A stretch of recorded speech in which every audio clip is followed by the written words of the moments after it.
Lower dump.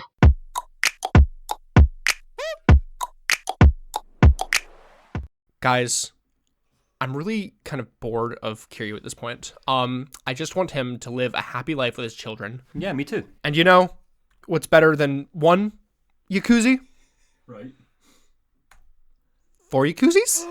4 Yakuzis? Hi, everyone, and welcome back to Lore Dump, The show where me, your gracious torture host Chase, takes somebody, namely my good friends Monty. and Neil. and walks them through the plot of a game or game franchise that they haven't played. Today, we are returning to Kamurocho once again for Yakuza 4. Yay! Exciting. The series got really, really good with Yakuza 3. That is by far my We favorite. really liked Yakuza 3. Yeah, so am I this is finally exciting. getting... Shockingly, for the fact that Yakuza 3 is widely regarded as the worst one, quote unquote, I think it's both of your favorite. It's so up far? there. It's up there. I know it's at least Monty's favorite. Yeah, it's definitely my favorite. So this isn't a Kiwami. This is not a Kiwami. So, like 3, 3 through 5 all got remasters, but they did not get entire remakes. So 1 and 2 are Kiwamis. 3 will assumedly at some point get a Kiwami.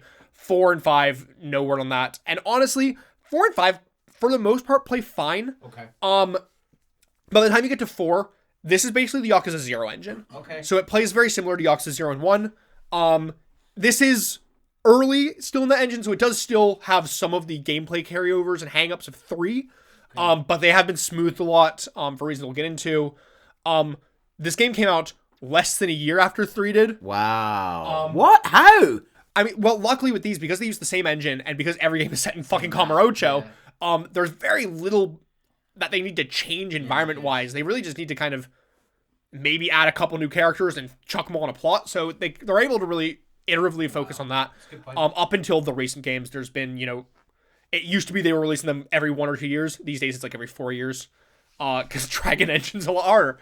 I've got the good old Yakuza 4 cover up here for you. Do y'all want to, based on this cover, remind everyone where we were at the end of Yakuza 3 and kind of, based on the cover here, what we are thinking going into Yakuza 4? So it's not a major twist that we have 4 playable characters as we see here, because you did tell us that at the end of 3. I did tell you that at the end of 3. I suppose for people playing, it would have been a twist. You won't know any of the other playable characters. Well, you might know one of them, for reasons we'll get into later. Same as before, I thought. So, okay, so we have 4 characters here. We haven't summarized the last game. That was the Sorry. order Where Chase will- asked. I know you've got a child now, and you're a little bit deprived of sleep, but that doesn't mean we disrespect the host, okay? Sorry, So, Chase. at the end of the last game, Kiryu is running an orphanage by a beach and running a sort of underground child illegal wrestling ring.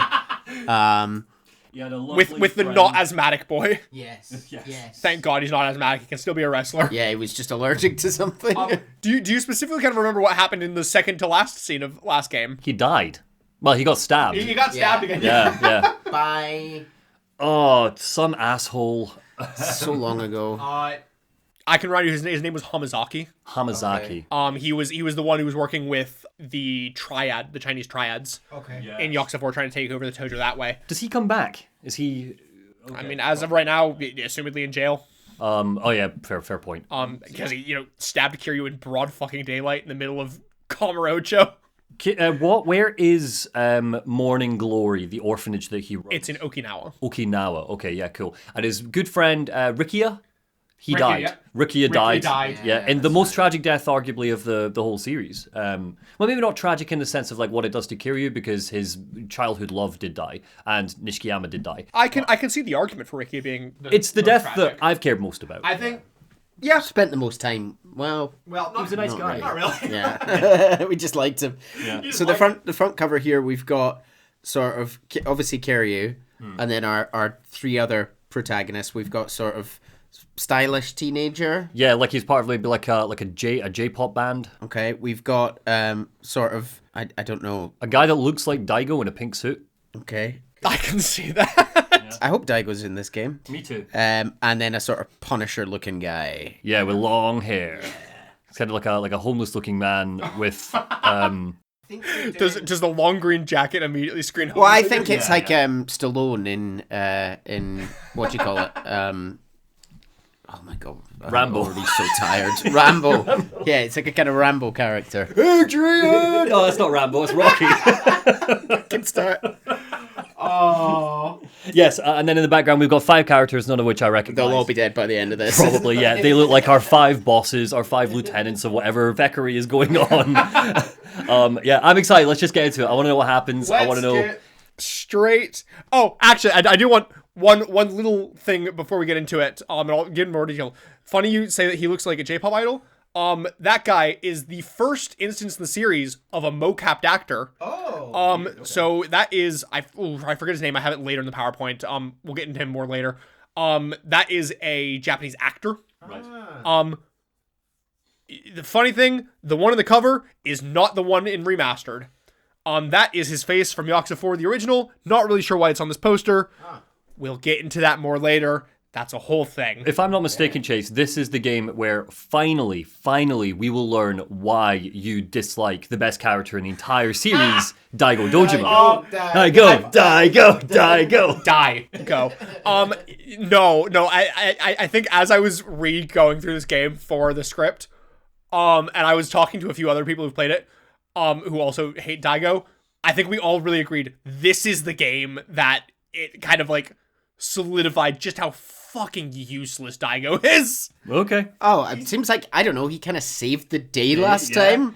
Right, Coordinated leader. the search of the whole city looking for bombs. Mm-hmm. Oh, you didn't? Yeah, he did. Here you did. Also, Yeah. Yakuza 2. Yeah. I know he told Last Kiryu time to we do were it. here, Yeah. Delegation. He brought that newfangled hospital gun in with him to save the. Oh, that's right. That's all he did the last game was get shot and sit in a hospital the entire game. Heroically sacrificed. Oh, Yeah. of course. We are never going to regret this. I We love are Daigo never going to Dojima. live to regret this. Best character. So, Yakuza 4, Part 1, Shun Akiyama. Okay, is that a character's name? Chapter 1, The Infamous Loan Shark. Okay. So, we are March 1st, 2010 in Kamurocho, on the top floor of the building that we are very familiar with this building because it's the building where Serena, or New Serena, is. Is it still called Serena? It's New Serena now. It's been New Serena since Yakuza 3. People have got iPhones now. Yeah. And remember, it's now being run by Date's girlfriend. Black Eyed Peas are at the top of the Date charts, has a- probably. Hold on, Date has a girlfriend? Yes. Do you not remember this? Back me up. Do you remember Date having a I girlfriend? don't know how that happened. No, he was a divorced dad. Yeah, now he's dating the mama of New Serena. Right. It only makes sense. Who With, I don't know if she actually has a name. She's just the mama of New Serena. is she 20 years younger? Because we got to go for this divorced dad energy. I don't think so. I think she generally gives like late 40s, early 50s. So she's probably younger than him, but not like crazy younger. Okay. And he's not a cop anymore, right? Detective. he's a right? reporter. He's a reporter, yeah. He is a reporter for a local newspaper. Cool. But we don't need to worry about Date. We're worrying about Shun Akiyama. Right. And we are on the top floor of the New Serena building in the offices of Sky Finance. The office is quiet, cluttered desks piled high with books, while receipts showing the debt of client overlap with each other on crowded whiteboards. Lounged on the couch in the center of the room, next to an ashtray piled high with discarded cigarettes, is a man in just a sick red pinstripe suit, reading the latest trash tabloid. This is Shun Akiyama, the head of Sky Finance. Right, okay, so he's the character that I thought was Daigo, but this is our first playable character, presumably. This is the guy who you thought was Dio, yes. Yeah. How do we refer to him? Is Shun or Akiyama? Akiyama, usually. Akiyama, okay. Cool. He chuckles to himself, saying scary stuff reading the paper, and he throws the magazine over onto the table. We see the headline, Murder Spree Rocks Kamurocho, Serial Killer on the Loose. Ooh, alright. The man curls up, trying to like go to sleep on the couch as his phone begins to ring. He's just rolling over, he's ignoring it until finally it stops. And then again, and then his cell phone starts going off as well. So he groans, he gets up and he checks it. Surprised to see that on the little caller ID, it's Hannah-chan. Or Hannah-chan. He picks up, and it's just shouting down the line, just absolutely just like berating him, demanding, where has he been? Why haven't you been picking up? And he's like, oh, I was with a client. And she's like, and I'm the Queen of France. Does he not have a lot of clients? Bad at his job. Oh no, I mean we've seen the papers everywhere. He's got So shit. what's so unbelievable about that? Or is he just a very untrustworthy guy? I don't know. Maybe he's just a prick. So she keeps Well, he is a loan shark, so... she keeps shouting down about how she knows he's at the office. Why is he not answering his calls? He just kind of puts the phone down on the table and just lets her keep screaming while he's just like rubbing his temples. He's a rogue. And he finally gets her to tell him what she wants, with her asking if he knows what day it is. Your birthday? And she's like, bitch, look at a fucking calendar. So he goes over and sees it marked as collection day. He's like, oh yeah, collection day. And she's like, you fucking forgot again, didn't you? He's like, I didn't forget. I was waiting for I was waiting for the rain to stop. He like looks over at a window where it is just super sunny, bone dry, not a drop on the windows. And she just, Hannah exasperatedly sighs. She's like, fucking get out there, go. I'll be by later with a bento. And she hangs up. Akiyama sighs and heads to the door of the office down the fire escape. So this is there's like that back alley behind Serena, and there's like you can get on the fire escape. He's basically the floor up from Serena. And you can only get up to his office via that fire escape. Oh, he lives above the tutorial alley. Yeah, basically. Cool. Okay. He does, his office is above the... Hot real estate. He keeps looking down at Kiryu's Prices down are there. quite low. I mean, obvious reasons. there are only so many empty lots in Kamurocho. Haha. Although you are very near Millennial Tower, I suppose. Millennial Tower. Millennial Tower, yeah. It's all 31 to 45-year-olds. Hipsters, yeah. So he sighs and he heads out of the office onto the main street. And of course, the second he steps outside, as if he willed it from God, it starts raining. He decides to start up in the hotel district, where he runs into a bit of a familiar face along the way. I don't really know why I've chucked him in. He's pretty irrelevant in this game. He is in almost every game we've covered. He is in basically every game. It's our good old move tutor Kamaki. He is not Akiyama's move tutor. Kamaki grabs that man behind in the umbrella and goes, right, punch this guy! Akiyama has a different move tutor that we'll get to later. He's like a washed up soldier guy named Saigo. Honestly, I forget why Kamaki's here. We kind of just run into him. Okay. Anyway, Noted. Akiyama heads on, before long getting accosted by a group of very tutorial looking punks in Theater Square. Oh, I hope they don't slag him off. I know. They're from Kamurocho Loans, and apparently business is absolutely soaring over at Sky Finance. Which is leaving all the rest of the loan sharks just in the shit. Like, everybody's going to Sky Finance. Poor little sausages. I know. Poor little loan sharks. And it seems that it's even more of a slap to the face of the other loan companies, because weirdly, Akiyama doesn't seem to charge any interest on his loans. He just gives them out. Oh, so he's not a loan shark. He is by definition a loan shark, but he's not charging any interest. Right. So all the other companies are like, everybody's coming to you, and you're not even fucking making money on it. You're stealing our business, and you're not making money on it. Yeah. Okay. Interesting. So Akiyama's like, I fucking hate loan companies. And he's like, all y'all are the real eyesores in this town. For another thing, don't even begin to think that y'all are in the same league as me. Not even playing the same game, mate. Take it back. Akiyama, new favorite character. Yeah, Akiyama rocks. Akiyama is probably top 3 favorite characters for me. I love Akiyama. I thought this might be the game where we finally meet this third protagonist I've been hinted at, but it appears not. We just have 3 different ones. Oh, the one that my avatar. I know there's a fluffy-haired. Oh, fluffy hair is not in this game. We'll get into him later. Yeah, like Akiyama, very suave. He's almost kind of like Playboy-esque. You know, very, very cool. Always knows what to say. And of course, this throws all of the loan sharks into a combat tutorial. Wow. Where we get straight into Akiyama. So the cool thing about this game is each character, kind of like similar to how Zero had all the different fighting styles, each character in this game has their own unique fighting style. Cool. So his is kind of very similar to Kiryu's rush form from like 0 and 1, where it's very leg focused, very dodgy focused. Yeah. He's very quick, agile, a lot of, less hard hitting, but very quick strikes. So you gotta like zip around them and just whoop whoop. I don't need this, of course, but is there like an in-game explanation for why Akiyama is a badass fighter man, like the Yakuza badass fighter men? I don't need it, I'm just curious. I'm not... All the loan sharks in this town can clearly fight, judging by this I'm not team. gonna lie, I think... He's the only character that doesn't have like a plausible reason that I can think of as to why he can fight. My theory is that he's basically Bruce Wayne if he'd been less traumatized by... Instead, he was, I'll just give out my money, but I'll still learn fight. I mean, yeah, that fair. I I'm not really sure why he can fight. If it's explained, throw it in the comments. I don't actually know. Everybody else in the game, it's like very clear why they can fight. That's fine. Still my favorite so far. Yeah, no, I fucking love his combat. It is like Rush on steroids. It's so much fun.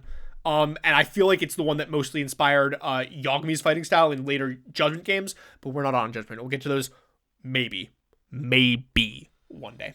Obviously, Akiyama sends him running, continuing onward towards the hotel district. On his way, a man runs past him.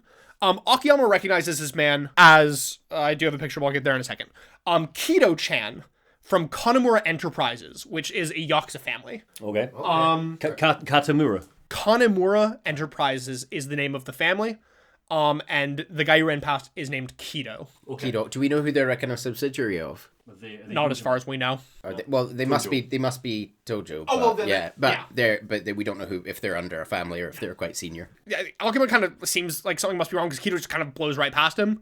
Clearly they, know each other, and it's a bit odd that Kido didn't at least stop to say hi. Mm-hmm. So he blows past him, running away like he's trying to get away from something. And he runs up the fire escape up to the Kanemura family offices.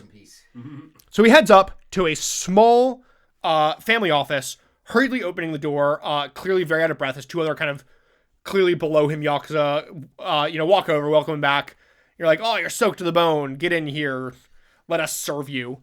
So he sits on the couch asking where Arai Aniki is. And they tell them that Arai is off with big man Shibata looking at the new building, Kamurocho Hills, which, if you'll remember, is the building that Majima Construction is building on the bones of the underground. Yeah, exactly, on top of... I'm glad that's becoming a thing now. Cool. This is Kido. Arai... I hope you guys have your notebooks. I forgot mine. There are so many names. Thank you for reminding me. It's downstairs. Give me 2 secs. Yeah. I'm already like... Can I take phone notes? Is that okay? Go ahead and make some phone notes. However's going to help you. This will be a good test for if my, while Monty's away, good test for if my wife listens to these episodes. I had opened my notes, the surprise trip I'm planning for our anniversary. But something tells me she's not going to listen to Yakuza 4 Lordom, so... So this is Kido of Kanemura Enterprises. Is that D or... Kido. D-O. He is looking for Arai, A-R-A-I, who seems to be, his brother. He's calling him Aniki. And they're telling him that Arai is off with big man Shibata over at Kamurocho Hills. Shibata. Shibata is the name of one of my favorite Japanese wrestlers. So we look out the window to see Kamurocho Hills. Remember the last time we really kind of focused on Kamurocho Hills was the end of Yakuza 2, where Kiryu fought Ryuji Goda on top of what was basically just a bunch of scaffolding. Yes. It's considerably more finished now. There is still some scaffolding at the top, but most of the building's exterior is now completed. There's just a few cranes around it kind of as it finishes up. One of the men brings Kido a cigarette, pulling out a lighter to light it as he comments on how Arai's been getting cozy with the Majima family. And he feels like it's like bait getting friendly with sharks. Kido pushes the man's hand away, taking out his own lighter and trying to light it himself, but he's out of juice, so he chucks it over at the bin. One of the guys in a purple shirt, I'll just call him Purple Shirt because I don't think he has a name, asks if he's okay. Seems like he's real tense. He's kind of on edge. Kido asks him if he's heard of Club El Nerd over on Chichifuku. Seems that some pricks from the Ueno Seiwa clan are lighting the place up. They've been in there since open drinking. Purple Shirt doesn't understand the problem. If they're just drinking and all causing a scene, what's the problem here? But that ain't the issue. See, the Ueno is not a Tojo family. They are a separate organization. And whilst they are buddy-buddy with the Tojo, the deal isn't exactly 50-50. There's kind of like a familiar partnership so the Tojo stays off Ueno turf, but only because the Ueno Seiwa give the Tojo like a nice big donation every month. So they're equals in names, but in reality, the Ueno are kind of just another cog in the Tojo machine. Seems kind of... I get the thought process to make the money, but it does seem like a pretty poor power move to give these guys ground by the Tojo clan. And it's like, yeah, you can have it for a donation. Like, surely the whole lot... Is it maybe because the Tojo are a bit weakened? Oh, they have been getting trounced every Yakuza game. We'll learn a considerable deal more about the Ueno. Cool. So his boys are still confused. Like, if they're all family, what's the big deal? And he's like, you fucking moron. He kicks the table. And he's like... he tries to start explaining, but before he can, the door opens as Akiyama kind of pokes his head and he's like, howdy folks, real smiley, and Kido kind of jumps up immediately like welcoming, just like the men kind of welcomed him in, he immediately jumps up. He's like, Akiyama, come have a seat. Welcome in, buddy. You know, he's like trying to get him some snacks and all. Right. Kido kind of nudges his boys to kind of fall in line and like straighten up the room while Akiyama's visiting. And Akiyama kind of walks in. He's like, it's collection day. Thought I'd come give Kanemura a little house call while I was at it. So Akiyama kind of gives a little cheeky grin. He's like, oh, looks like I just missed him. And no Arai either. Kido kind of stumbles over his words, explaining how he's off with the head of the Shibata family. And Akiyama chuckles, kind of kicking his feet up on the couch. Figures. Now anyway, why don't you finish that story about why these Ueno goons can't drink on Kanemura Enterprises turf? So he clearly just been like sat at the door eavesdropping. Kido's real embarrassed that they've heard himself, while Akiyama just makes himself cozy. He's like grabbing cigarettes off the guys. And he's chatting to Purple Shirt. Chatting to Purple Shirt. How's your wife, Purple Shirt? Clearly Akiyama is like well in the know with the Kanemura family. Yeah. So he's basically like, Purple Shirt, never seen you before. Are you new? And he's like, did Arai bring you in from the life of being a little two-bit thug? And he's like, yeah, I'm, only been here a couple months.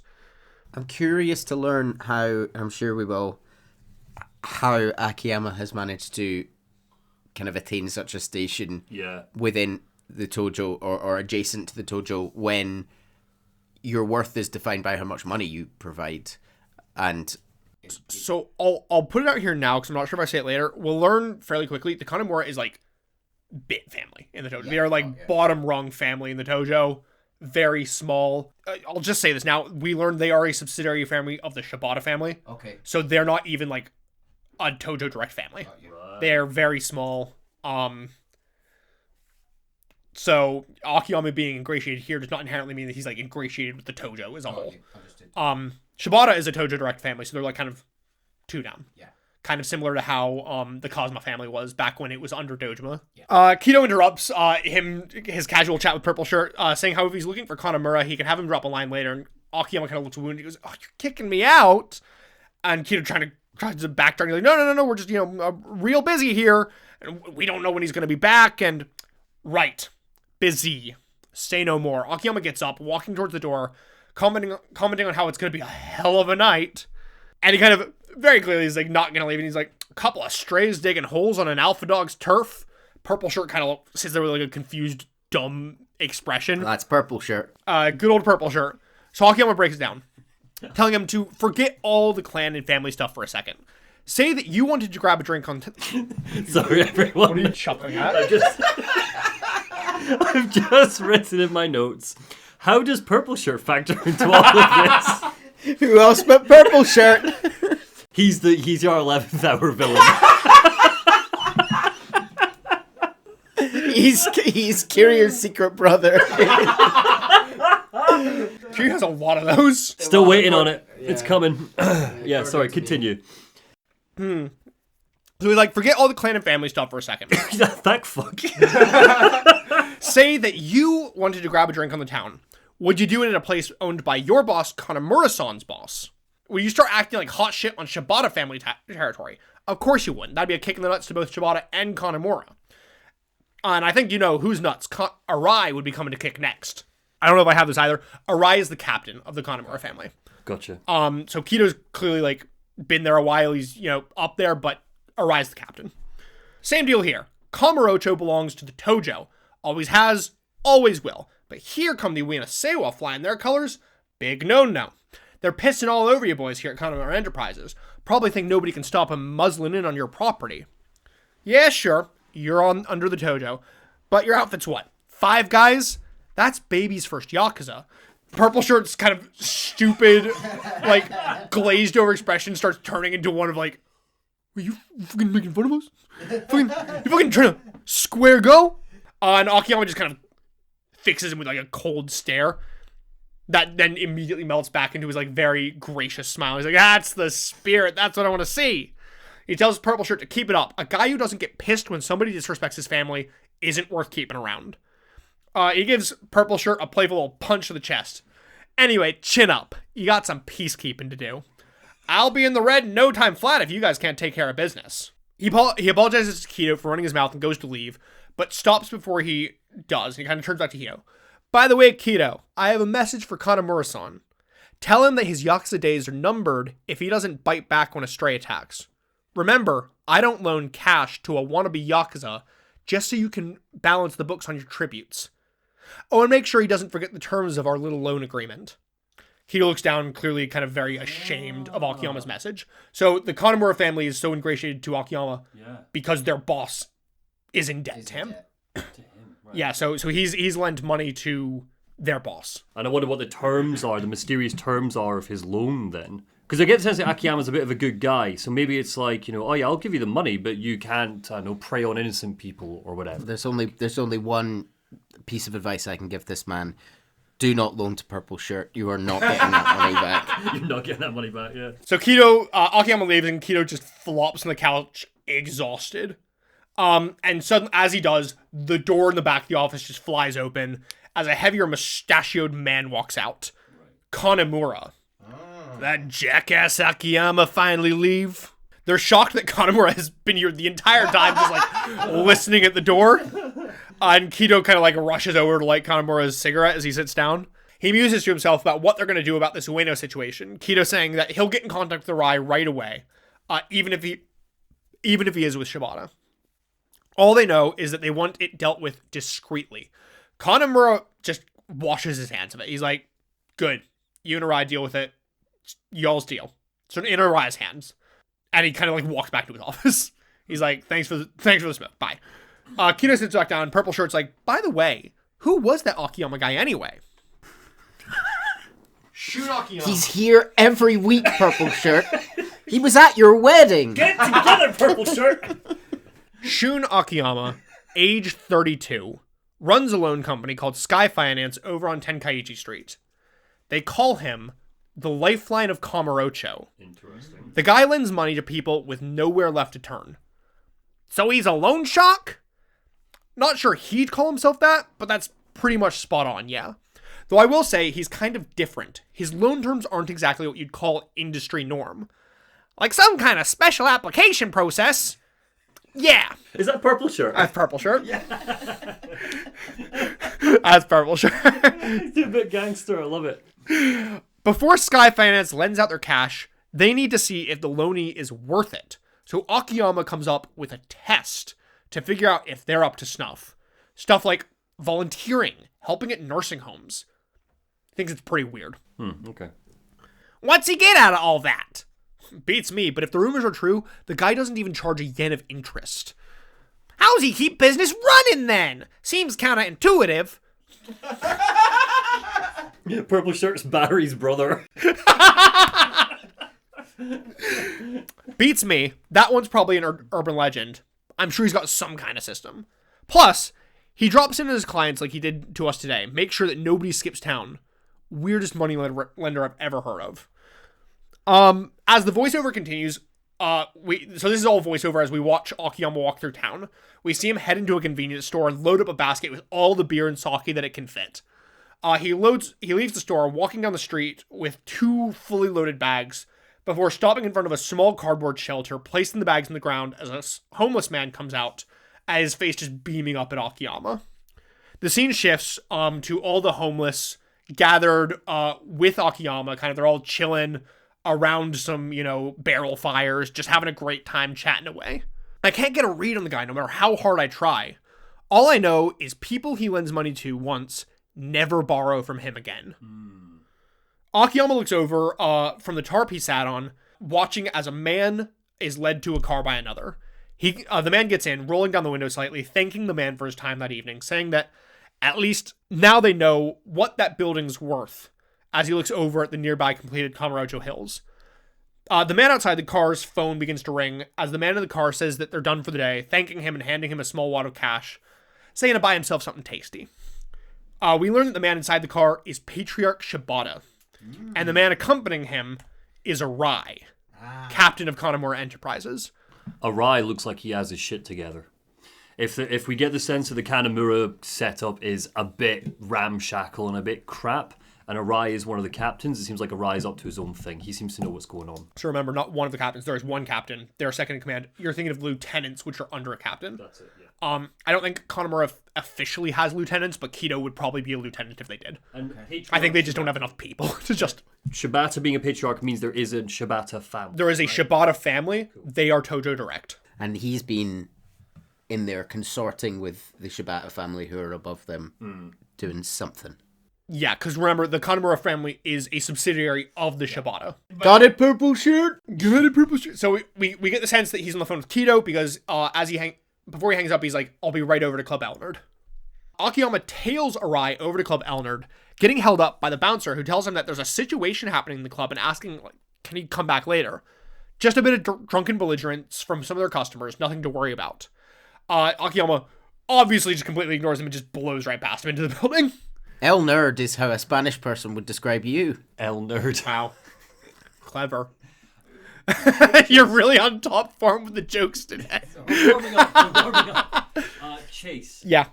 Question for you. Do you get to pick which character you play as first? You do not. So how did you feel? This is 2010. Yeah. So how did you feel first time playing this? Because so far there's not been a reference to Kiryu. There hasn't been any characters we've met before. Majima's been mentioned in passing, but that's it. How did you feel playing this so far and going like, okay, we're just doing something entirely... Like I guess you know Kiryu's coming. Akiyama is so immediately, like, infectiously charismatic, right, that I was immediately on board with him. Yeah, no, it's interesting. Like, I'm just curious what it's like. The game, like, as of this point, outside the combat tutorial, we've not had a chance to actually move yet. So this game is basically immediately gripping you with, like, this major loan shark, super charismatic, shit serial killers, this whole family, there's whole shit going down in the Majima. Like, it immediately kind of sinks its hooks in. So I didn't have time to think about Kiryu. Yeah. Kiryu's off running an orphanage. Yeah, he's still nursing a stab wound. So he heads into Club Elnerd, where two drunken Yakuza are sat at a table. A number of very uncomfortable-looking hosts sat with them. One of the men shouts at a waiter as one of the hostesses tries to push off his advance. He's like, trying to reach around and grab a little titty. Akiyama struts right up to the table, and Akiyama loves to just strut. He struts about. He just crouches right down, looking at a bottle, and he's like, so you're having the good stuff. You know they mark this up like 100% at least in a place like this. And he pours a bit into his hand, he tastes it, and he's like, oh, damn, that's good. Sticky hands. The Yakuza looks at him, just incredulous at, like, what the fuck is happening here?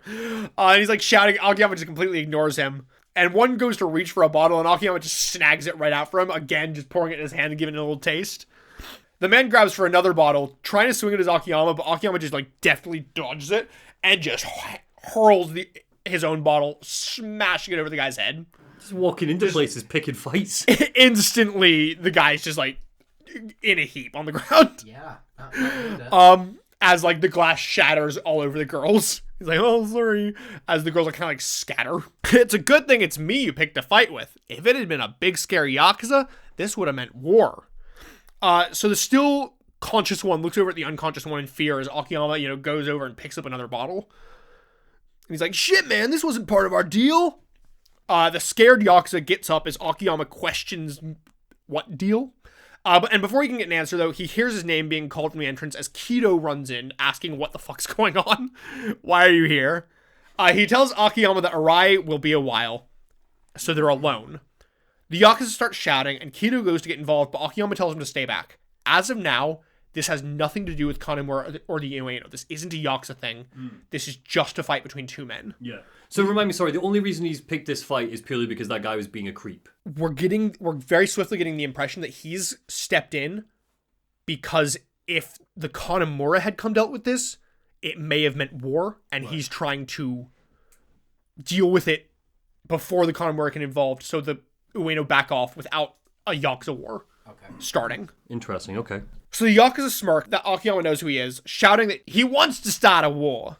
Akiyama pulls a business card from his pocket, and he just tosses it to the ground at the man's feet, saying that he runs a legit business. This is nothing but one civilian kicking another's ass. And then he swiftly kicks some ass. Delivers, hand-delivered. Little smick-smack. Akiyama picks up a towel from the ground, wiping a smudge from his face as Arai finally arrives on the scene. Which, given they were, like, right next to each other, who the fuck knows why Arai took so long to get here? Yeah. Arai's just like casually walking his umbrella up and Akiyama's like fucking hoofing it over. He was watching from the window, just like counting down. He's like, right, 60 seconds and then I'll go in. But Arai walks in, going over to Akiyama, who chuckles at him going, you missed the fun. Arai comments on how Akiyama still hasn't lost his touch. It's little wonder why the Yakuza are so lenient with Sky Finance. Arai takes a pack of cigarettes from his jacket, offering one to Akiyama and going to light it for him. Wow. So clearly a lot of respect towards Akiyama from even the captain. Akiyama chuckles, saying that Arai can always read his mind, commenting on how Arai didn't ask even once why he started this fight. Oh, these guys were lovers. Yeah, I believe it. I mean... Arai says that he imagines it has something to do with the terms that he placed on Kanemura's loan. He doesn't know for certain what the loans is, what the term is, but he has a suspicion. Akiyama wants Kanemura out of the Yakuza, doesn't he? Akiyama nods to himself as if he's been found out, while Kido kind of looks on shocked, clearly having heard this for the first time. Akiyama tells Arai that he has what it takes to make it big. Dragon of Dojima big, if he plays his cards right. But Arai doesn't see it. Who knows? Akiyama supposedly got where he was in a heartbeat, only takes a little windfall. Arai smiles, saying that, he'd forgotten. Akiyama looks over him. Opportunity strikes when you least expect it. Question is, will you grab it by the horns, or let it slip through your fingers? He tells him that Kanemura's outfit may be small, but once Arai's the boss, well, that's a hell of a place to start. Just give it some thought. So clearly he's put this term of, I'll loan you money if you get out the Yakuza, because Akiyama's trying to position Arai as the new head of the family. And they are old friends, it seems. They've known each other a while. It gives the impression that they But he just seems like he's a horse to bet on almost. He's willing to put his chips behind Arai. seems it, yeah. So he's not anti-Yakuza, he just thinks that Kanemura is a loser, effectively. Seems it, yeah. He's like, the Kanemura family's only getting anywhere because Arai's here, but unless Arai's in charge, they're not going to be able to grow. The conversation is cut short as Kido gasps, watching the Ueno man get to his feet with a gun. Arai tells Akiyama to stand back. They'll take it from here. He looks at the man, asking if he's really prepared to pull that trigger. The man falters as Arai continues, shoot, and there's going to be unimaginable consequences, but leave quietly, and they can all pretend that this never happened. The Ueno man shouts that their family name is on the line, but Arai counters that if the man shoots, he's going to return the favor. He looks the man straight in the eye, walking forward with his hand outstretched, telling him to hand over the gun.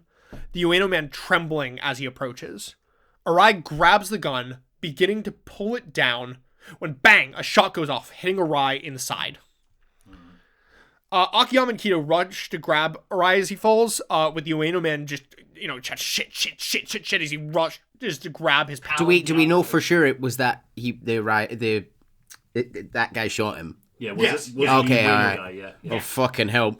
As the kids might say, minus 1,000 aura points for Arai. Yeah. Doing the slow walk over and start to put the gun down the guy, just shooting him in the stomach. Oh, I mean, instantly, Arai's like, I'm fine. Kido, fucking get out there and get that guy. So he's like, I'm shot, but fucking go deal with that shit. I think this is staged. I think that Arai is up to something. Yeah. So he sends Kido after them, telling him to not do anything stupid once he's caught them. Arai gets up and just leaves. He grabs his side. He's like, I'm off to the office to go bandage this. Later, I've got a hole in me. And Akiyama's like, give Kanemura my regards and remember the term of his loan. Does he just show every time he sees Kanemura's like, remember the terms of the loan? Get the fuck out of there, you're holding Arai back. He's trying to do a piss and he's just like, hey. Kanemura shows up at the urinal next to him. Hey, Sunday church, and he's just in the pew behind like, leave the Yakuza. Nobody likes you. Send purple shirt in when you're done. Purple shirt's the new captain. Akiyama leaves the club and immediately gets a call from Hana-chan. Shit, she's actually called about 30 times and he's missed them all, and she's pissed. She shouts at him to get back to the office. He's been gone for 4 whole hours. That's a sixth of the day, and it's midnight, 12:05 to be exact. It's already tomorrow. Normal people are at home, sleeping. Akiyama tries to apologize as she just keeps going on and on and on, saying that he already said that she could go home, but seems that that's just it. She can't. There's a bunch of scary men fighting outside the office, and she's a delicate little flower. Akiyama cracks up hearing her call herself a delicate flower. Are we ever going to see her, or is she only a voice on the phone? Oh, we'll see her soon. Oh, that's a shame. I thought it'd be really funny if she's just this voice on the phone. Would be very funny. He makes up, who even are you? I've never met you. It's a BioShock 1 situation. Yeah. She mentions how one of the men outside may have a gun, saying that she heard them mention the Ueno, which immediately Akiyama hears that, hangs up the phone, and goes running towards the office. He gets to the front of the office, but as he's going down the back alley, he hears a bang of a gunshot. Walking slowly, carefully back into our tutorial alley, into Crimley. Criminally. The Crimley of Kamurocho. He walks back into the alley, down which he finds Arai, stood by those vending machines in the back, and at his feet, the Ueno man. Ooh. A bullet hole straight through the center of his head. All right, Arai's a cold bastard then. Arai turns to see Akiyama walk into the alley. You said I had a chance to make it big, but I guess it wasn't meant to be. He tells Akiyama that he'll be seeing him and sprints out of the alley. I do a comment oddly without any sort of limp. I don't actually think that's an issue. I do think he still has a gunshot wound, but he's just a badass. Yeah. No sooner than he's gone, another man walks straight into the alley. This is the guy from the cover who, look at that face now, which is very much not that face. Slightly less baby-faced. This is player 2. So he's a man with a blue jacket, everyone. He's the J-pop star we were thinking of. A white shirt with an open collar and a black tie and a blue jacket over the top and a teeny soul patch. Yeah. But it's not as cool as Akiyama's open collars, where he's showing off his lack of chest hair. And fun necklace. Fun necklace. Akiyama's hot. Yeah. Akiyama's really hot. He's also wearing, seems to be wearing eyeliner, which adds to it. So true, bestie. Just like JD Vance. Oh, you ruined it. You ruined it. Just like JD Vance. Guyliner used to be Oh no, you ruined America. Guyliner used to be hot. JD, you've ruined America. Wah, wah. So this guy strolls into the alley and just ignores Akiyama, just walks straight past him over to the body. He crouches down next to it, just grabbing it straight by the face. And he's like, one bullet straight to the head. Thank you, Sherlock Holmes. I was gonna say, we're getting an adaptation, are we? He's like, one bullet straight to the head. Simple and clean. Simple and clean is the way that you make. What's the character from the Ace Attorney? Herlock Sholmes. Sorry, there's what? It's not maybe not Ace Attorney, but it's like a spin-off. Herlock Sholmes. Yeah. Yes. Yeah, really good. So this is Herlock Sholmes. He's like, one bullet straight to the head. Clean and simple. No quicker way to bump a guy off. Thank you, Herlock. Without looking away from the body, the man asks Akiyama, shouldn't you be running? I mean, the perp just sprinted away, leaving you with a corpse. Would be a hell of a thing to try and explain to the cops. He gets up, saying that he assumes Akiyama isn't a Yakuza, but the force is full of nasty characters. Some who will beat a confession out of you just for shits and giggles. We hear Hana-chan's voice shout Akiyama's name. Right. We look. I don't have a picture of her right now, but she's like up in the Sky Finance window, just like looking down, just like, Akiyama, are you okay? And she's like waving down before the guy's like, oh, oops, out of time, and a bunch of cops rush into the alley and grab Akiyama. Wow. The man smiles over at them. Sugiuchi-san sure loves his interrogations. Try not to sweat too much. And he kind of like gives him a little tip of the hat and runs off. Is he a cop? He smiles. Is he a ghost? Waving, with the cops dragging him in the other direction, and we get like, as the screen fades to black, it's just like Hana from the window, just like, Akiyama! Aww. Hana, go home. Chapter 2, The One. Theater Square, we see a seemingly homeless man in ratty, dirty clothes, awaken from sleeping on the ground. And we quickly realize that's Akiyama. It's like a disheveled Akiyama. Oh. No sooner than he awakens, the city shakes as a large boom reverberates through the buildings.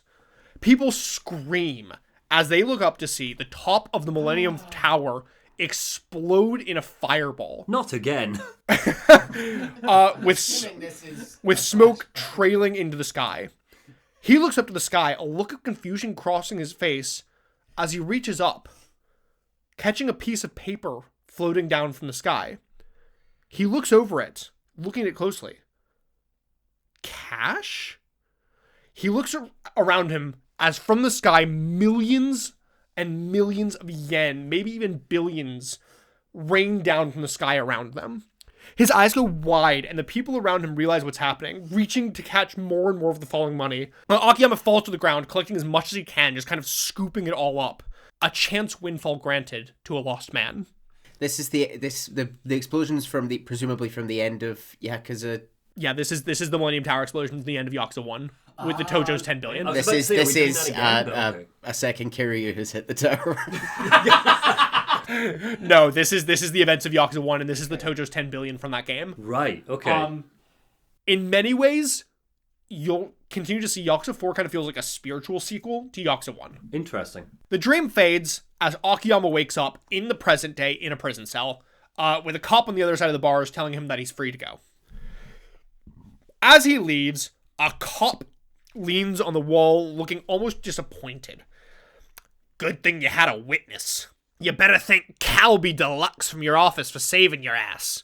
Which, fat jokes, is certainly a way to introduce a character. Calby Deluxe. He's talking about Hannah. Hannah's a heavier woman. And he's like... Who's this guy? I'll get there in a second. And Akiyama immediately pissed look the second that he starts hearing fat jokes about Hannah. Yeah. But it seems that Hannah-chan, the second that she saw Akiyama get dragged away, she sprinted to the precinct, half drenched in sweat by the time she got there, shouting up and down about how Akiyama didn't do it. I mean, obviously, he didn't have any powder burn on his hands. He didn't, the body had been there a while before he got there. No blood splatter on him. There were multiple witnesses. If there's anybody's fingerprints on it, it's the fucking blue jacket guy who ran up, grabbed it with no gloves. Stuck his finger in the bullet hole and went, yeah, that's a... Great way to kill a guy. Akiyama tries to just ignore the guy and continue leaving, but the cop shouts his name, making him stop again. He looks exhausted and sighs.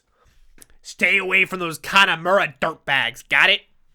Oh god, that voice is gonna shred my throat. Yeah, you might want to make a different call there. Stay away from those Kanamura guys! You might think you're some kind of saint, but giving hands out to any old schmuck off the street. Attenborough? He's Alfred. All you're doing is stirring trouble. What's this prick's name? This is Detective Sugiyuchi. I don't actually have his name in here. This is the guy who Blue Jacket was like, he loves his interrogations. He loves beating people for false confession. Yeah, basically. This is Detective Sugiyuchi. Akiyama clearly knows him. They clearly have a history. He gets up close, just leaning his arm over on Akiyama's shoulder, slapping a couple times, playful in the cheek. Just keep your pretty little face out the way. Got that? Akiyama turns to him with just a grim expression. He's like, what are you getting at? When you splash cash like it's some kind of game, you're just fueling more crime. A game, huh? You heard me. The cop tells him that he may not have shot the guy, but he knows Akiyama's wound up in this whole situation, stirring up a hornet's nest with Kanamura. He just better be ready for when he gets stung. Sugiyushi song. Akiyama turns to the cop. I have my own reasons for what I do. Why I lend to who I lend to. So I'm not planning on closing up shop. Now are we done here? I have places to be. He starts to walk away. Kanamura's dead. Akiyama stops, turning back to Sugiyuchi. Wait, what? Asking when? While you were sleeping like a baby. He again tells Akiyama to keep his paws out of the Kanamura Ueno business, or they'll hang him out to dry. Scout's honor. So Arai can rise up to something. take the lead. Yeah. Yeah. Something's gone awry. Hey. Wow. If something unless something crazy happens, I know we're so early days here, so it probably will. Arise our rooftop boss fight. He's our final. Because it needs to be a rooftop. Oh yeah, for sure. You can't fight somebody anywhere else. Yeah. To be fair to Yakuza 0, it was a boat, but I'm counting that. Yeah, it's either big boat or... Yeah. Oh shit, that's big true. building. Big outdoor, isolated location. But yeah, we're looking at rooftops. Sorry, continue. Rooftops. Akiyama leaves the jail, immediately getting a call from Hannah, who's thrilled that he's out. She was so worried that he'd be locked up for weeks, months, maybe even years. Akiyama gives her like a legitimate, heartfelt thanks for saving his ass, and she just giggles. Struggle to get a read on Hannah. Hannah's great. I fucking love Hannah. Yeah. Hannah is so good. I don't know if I've mentioned this. She's essentially Akiyama's secretary. Yeah. Yes. We'll see more of her in a bit, but she's essentially the one actually kind of keeping the lights on. Running the... Yeah. At the loan company. But hey, boss, while you were lounging around in jail, work's been piling up like there's no tomorrow. Get back to the office! I don't know why that was my Hannah voice, but we'll change that. Akiyama heads I straight... hate to tell you, that's just one of your default voices. Yes. Yeah. Not all of us can be voice actors, Neil. Not all of us can get clipped. Return to the office at once. Not all of us can get clipped for our sultry sexual cowboys. Good girl. Good girl. Watch the Red Dead 2 episode, everyone. Apparently bring some Kleenex. Akiyama heads straight back, and definitely with zero detours to sing karaoke. Finally getting back to find the office empty. He heads over to his desk. Hold on, sorry. Is the karaoke good in this game? Good songs? A lot of repeats. A lot of repeats? Okay. No standouts.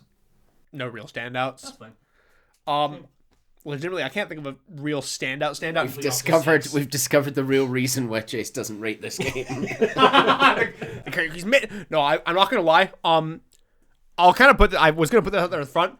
I don't have a lot of the side content in this game. One, because the main content is just so fucking long, but also because Yakuza 4 doesn't have a lot of great side content. Basically, there are side quests, but each character gets like also a side story, which is kind of like a 5 quest long series of side quests. Okay. One of them is really good. I didn't include it for reasons that I'll get into later. One of them is fine, but is good for character building, and then 2 of them are eh. I've included the important details from the one for Akiyama, because Akiyama says But Akiyama heads back to the office. It's empty, so he just kind of goes over his desk and flops down in his chair. On his desk is a nice heated bento with a note on the top reading, "Don't forget to eat, Chief." Oh. And it has like a little heart on it. Oh. I know. She's so fucking good. He opens it and it's stone fucking cold. Oh. He leans. It's clearly one from like before he got arrested. He leans back in his chair, sighing as he spins around and pulls out a pack of his cigarettes, putting one in his mouth. He reaches for his lighter, but he can't seem to find it. Patting his pockets, searching his desk, checking under piles of paper and folders. He finally opens a drawer, and on top of a mess of paper, lies a single photo of 5 people in suits. A sad look washes over Akiyama's face as he closes the drawer again, muttering, "Stupid," under his breath. Silly question, Chase. The guy in the center there, is that meant to be a young Akiyama? That is a young Akiyama in the center, yes. With 4 friends. So yeah, they're all very well dressed, clean shaven. Anyone listening along in this picture, sort of business minded. Looks like could be four guys and a girl. Yeah, notably the girl is the only one who's actually got any real detail on her face. I wonder which one is important. It's certainly not man on the right, who appears to be in a PlayStation 2 game. Before he has a chance to think deeper on the photo or find his lighter, he hears the click of the door as it opens and a woman in a long coat and sunglasses walks in. A woman. Oh, it's her from the photo. I think she's wearing the same jacket. She looks nervous, saying that she's looking for Sky Finance. It's snowing outside, everyone. It's snowing. We were recording this in the middle of Storm Owen. Storm Owen. Yeah, it's like the Galaxy spelling, I think. We didn't actually know if we were able to get together today. A tree literally collapsed in the road around the corner from my house. We had 90-mile-an-hour winds, which kind of battered the coasts of Scotland and Ireland. And I know that will be laughable to some of our American listeners, but we do not get wind like this. Yeah, there was like videos like roofs getting ripped off and stuff. Yeah, it was crazy. Yeah. But nothing will stop us from providing you with content. Except maybe a baby. That can do it. I don't know. We're still here. So yeah, this woman has just walked in saying that she's looking for Sky Finance. Akiyama welcomes her in, offering her a seat on the couch and asking if she's here for a loan. She takes off her sunglasses, saying, yeah, she is. And Akiyama gasps, seeing her face. His mind flashing back, of course, to the woman in the photograph. She's like, do you mind if I smoke? He's like, yeah. He clears the ashtray on his desk. Do you have a lighter? She clears the ashtray on his desk, joking about how Hana-chan usually handles the customers. He didn't think to clean that stuff up. She lights one of them, placing the pack and her lighter on the table. The camera lingering on her lighter, which we see is branded with the name of a cabaret club, Drama Queen. Not one that we know. No. I like how I have a note here. As some may know, I can vaguely read Japanese, and I have here that my Japanese is good enough to read the words cabaret woman on the lighter. Better than ours. Akiyama gets back to business as the woman nervously starts to speak, saying that she's heard that he offers limitless loans with no guarantor or collateral needed. And he kind of chuckles at the word limitless, asking where she heard that. And she's like, I can't say. He says that he suspects that she heard of him from some other lender that refused to lend to her, amongst a dozen other things that she heard. They're not exactly popular in the industry. He goes on asking how much she needs, taking out a cigarette and asking to borrow her lighter. He takes kind of a note of the Cabaret Club Drama Queen on the front. And he asks if that's where she works. And she's like, I used to, but not anymore. Anyway, back to business. How much do you need? What is this woman's name? We don't know. Okay. She's not introduced herself, and Akiyama does not know the first thing about meeting a client, apparently. But he knows this woman. Well, she doesn't seem to recognize him. Good point. Okay. So he asks how much she needs, and she kind of goes silent. Clearly kind of hesitating to say amount before kind of silently and slowly going 100 million. Jesus, is that like 10 million pounds? Did we work out? Something like that. In cash within the next 10 days, if that's at all possible. So it is quite a lot of money. Like, yeah. Akiyama's like, okay. He's like, I need a shit. Akiyama takes like a very deliberate pause, asking if she has any guarantor or collateral, and she's like, I don't have either. And he kind of sighs, putting out a cigarette and asking if she realizes just how much she's asking for. She hurriedly kind of sees the writing on the wall, grabs her cigarettes and lighter, putting them in her pocket. She kind of jumps and she's like, I'm sorry, I shouldn't have even asked. I'm so sorry for bothering you. Please just forget about it. And she goes to leave, but Akiyama stops her, saying how he never said that he wouldn't offer her the loan, and asks her to sit back down, saying that they'll talk about this over tea. He sits her back down, telling her their policy of testing their clients before loaning them money, saying how one had to care for an elderly man for a week, another had to pick up litter around town. One woman even had to work in the red light district. Oh. The tests get more difficult depending on the loan amount and terms, and in her case, well... Hold on.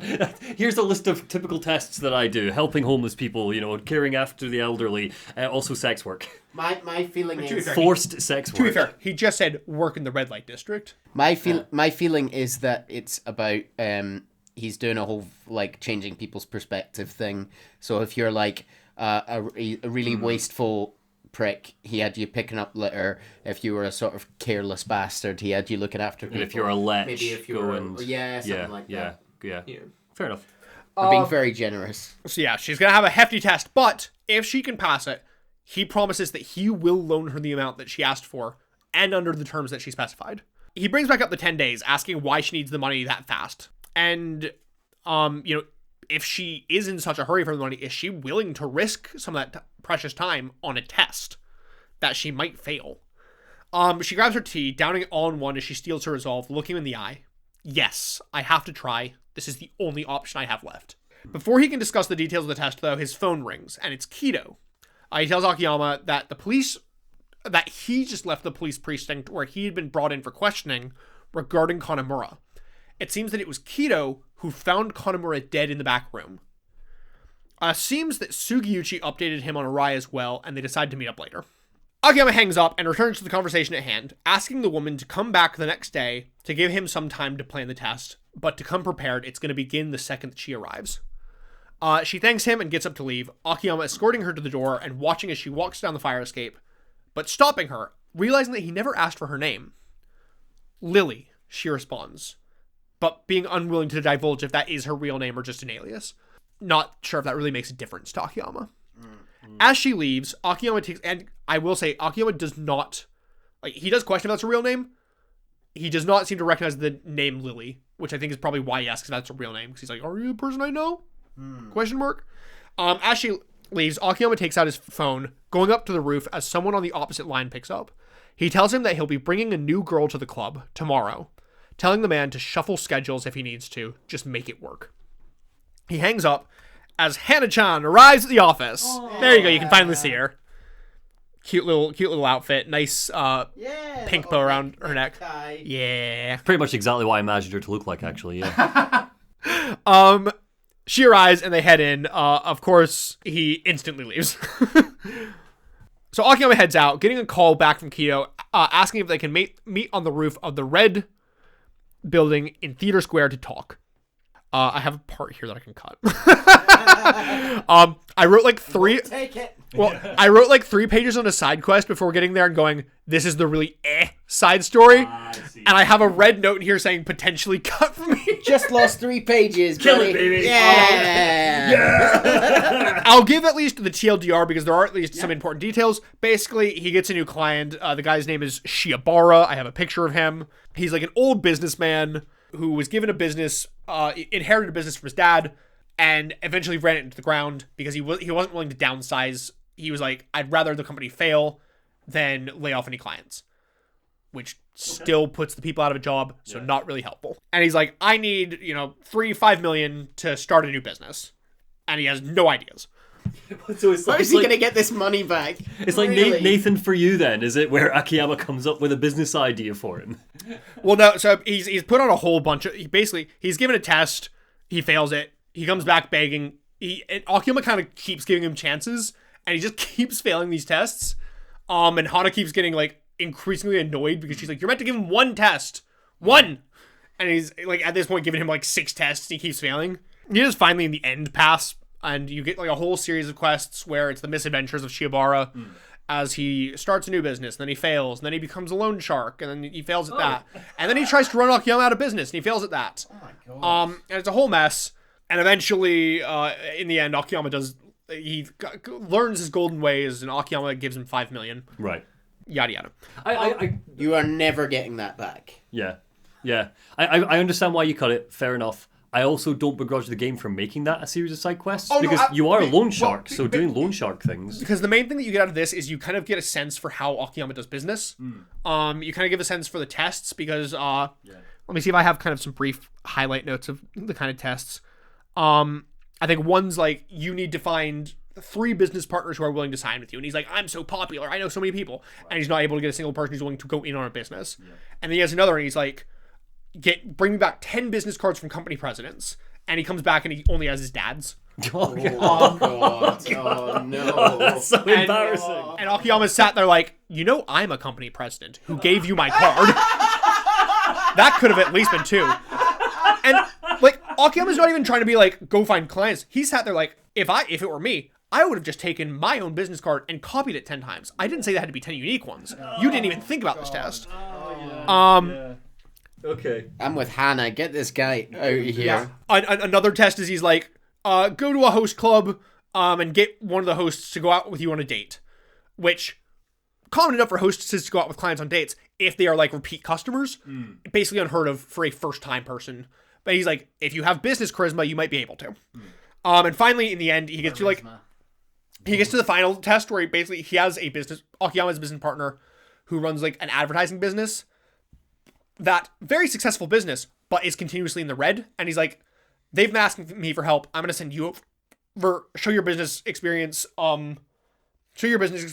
and bring this business out of the red with kind of the caveat in his, of he already knows what this business needs and this business needs to downsize. So he's basically like, you need to realize that downsizing is the only way. Okay. But yeah, brief summary. And I made you, and I was trying to get you to see that via the side quest of getting 10 business cards, taking a girl out on a date. Well, so brief summary of kind of the actually important things. Is through this quest line we learn how Akiyama made his cash. Right. So prior to becoming homeless, Akiyama worked for a bank. That photo is back from when he worked at the bank. Bunch of his co-workers at the bank. Gotcha. But due to a series of circumstances, he had to quit, leading to him being on the street. During the explosion of Ares and subsequent rain of money back in Yakuza 1, he managed to collect about 1 million yen. Not nearly enough to start a business on his own, but using his knowledge from when he was a banker, he got into day trading. Not just illegal kind.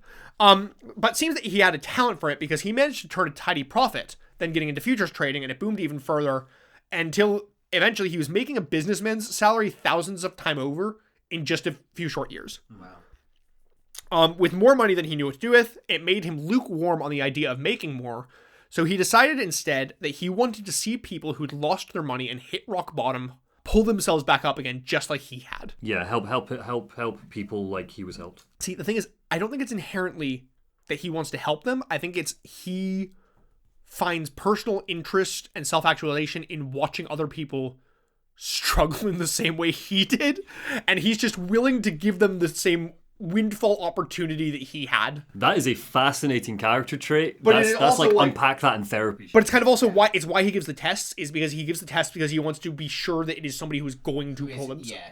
Because he's like, I'm only going to loan it if I know you will pull yourself up by your bootstraps. I just want to see how you do it using my money. It's also why because he's got, like we learn later, he's got shitloads of money. He's absolute shitloads of money. So he doesn't need to be making money on Which is why he doesn't charge interest, because he's like, I can give thousands away a day and still be set for life. Yeah. I think Akiyama is up there already for me. Yeah. That's really interesting. This is also why he was like drinking with the homeless back at the start, is because he used to be homeless. They're just his old homeless buddies. Yeah. So every once in a while he'll just kind of bring them some drinks and hang out with them. I mean, I feel like he could have like tossed them a couple of grand. Yeah, that's he's not a good guy in the sense that like he's not benevolent. He could obviously be affording to just give money away and not expect back, or not people through these stupid tests. So he's a complicated. Yeah. He's interesting, really cool. We actually, coincidentally, on you saying it's cool that we see tests. Most of Akiyama's side quests are him with clients. We see a few. There's one where a woman runs away from her abusive husband and with her child, and the only thing they have is the clothes on their back. They come asking for like 500,000 for living expenses, and he's like, "You need to get a job in the next 3 hours." If you get Fucking hell! Test failed. Well, bye. She comes back saying that she checked everywhere, but nobody would offer her one. And he's like, "Did you try the red light district?" But you didn't. Did you try the red light district? Well, he's like, "Did you try the red light district? You're good looking. You could easily find a job as a hostess or in a massage parlor." And she's horrified at the idea of thinking of the idea of working in the sex industry. So Akiyama immediately fails her. He's like, "That's legitimate work. Like, that is legitimate work, and you are looking up your nose. Like, clearly you aren't." No, there's numerous reasons why that woman shouldn't be working in the red light district. Namely, she has a baby, i.e. It's not a baby. It's like a 10-year-old child. But also, like, still, like the caring, the babysitting, the hours. We can discuss like the you know how people look down their noses at sex work. But sex work in the red light district of Kamurocho is pretty explicitly exploitative in a lot of ways. But also,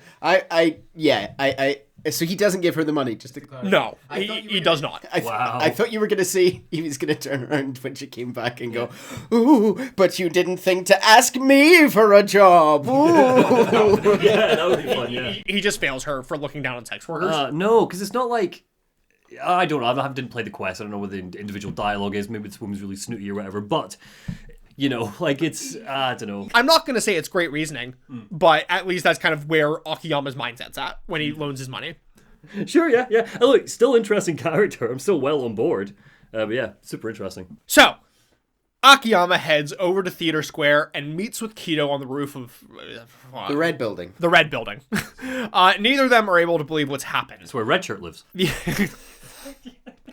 I mean, Kido is Red Jacket, so it's his building. Neither of them are able to believe that it happened. The Arai that they knew was too smart for a senseless killing like this.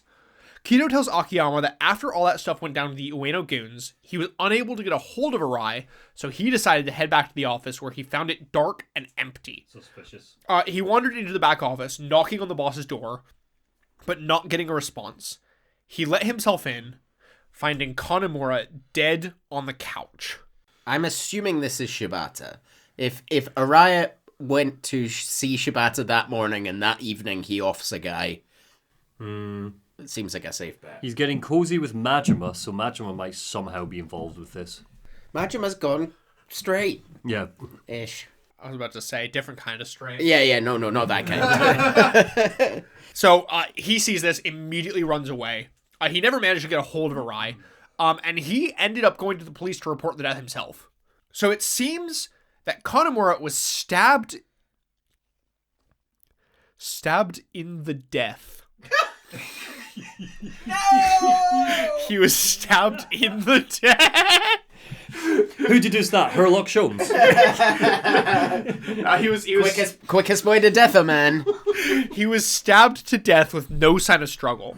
The cops suspect that a woman did it because of how they found him, shirt off with traces of lipstick on his neck and chest. Oh. But something seems off. Kido had never once seen the office completely empty like that, especially when the boss was in. And the boss didn't ever seem the type to fall for someone like this. For something like this from any girl. Akiyama wonders to himself whether they've got like a femme fatale on their hand that swept him up and led him to ruin. The same kind of character who might come into an office and ask for $10 million. Before they can continue the conversation, they're joined on the roof by a number of thugs, chuckling to themselves, clearly looking for a brawl. They are Shibata's goons. Ooh. Akiyama tells them that getting rid of them won't get the Ueno off their back, but boss's orders. Akiyama tells Kido to make a break for it, meet him at Sky Finance. He's going to deal with these guys. He gets in between them, allowing Kido to make a run for it, and offers these fine clients a nice loan of pain, and with no expectation of repayment. From the ground, the head goon looks up at Akiyama, saying how he'd heard that he was good, but not anywhere near this good. Akiyama laughs, asking what else he's heard about him. The guy laughs, saying how they have more men headed for Sky Finance. Akiyama crouches down, unbothered. Huh, no kidding. Tell me, are they as tough as you? Sure are. Top of the Shibata family heap. And Akiyama laughs. He's like, perfect. Then I have nothing to worry about. Before we can hear more, a voice shouts his name. He turns and it's Sugiyuchi. Again. Great. With a lot of cops. And he's like, another fucking Yakuza brawl. We literally let you out of prison this morning. And Akiyama's like, and he's like, spare the story. You can weave your yarn down at the precinct. But Akiyama has zero time for this shit. So he just sprints for the cops. You might want to tell me a story, but don't you know about me? I have no interest. No, terrible. You need to take a beat for that because it interests money. Oh, wow! I don't think that's what he was going for. Was that not what you were going for? Obviously. Yeah. Oh, Chase, wake up! I'm not smart. I'm running on 2 hours sleep and I got it. You're the smartest one. On that note, by the way, right, serial killer suspects. So what we have is clues-wise, we have 2 clues: stabbing and lipstick, which means it can only possibly be 2 people. It can either be Lily, our mysterious trenchcoat woman, Or Hannah. or I didn't think about Hannah. No, I was thinking it might be Goromi. could be Majima in a dress. Yeah. Well, you know, it's not.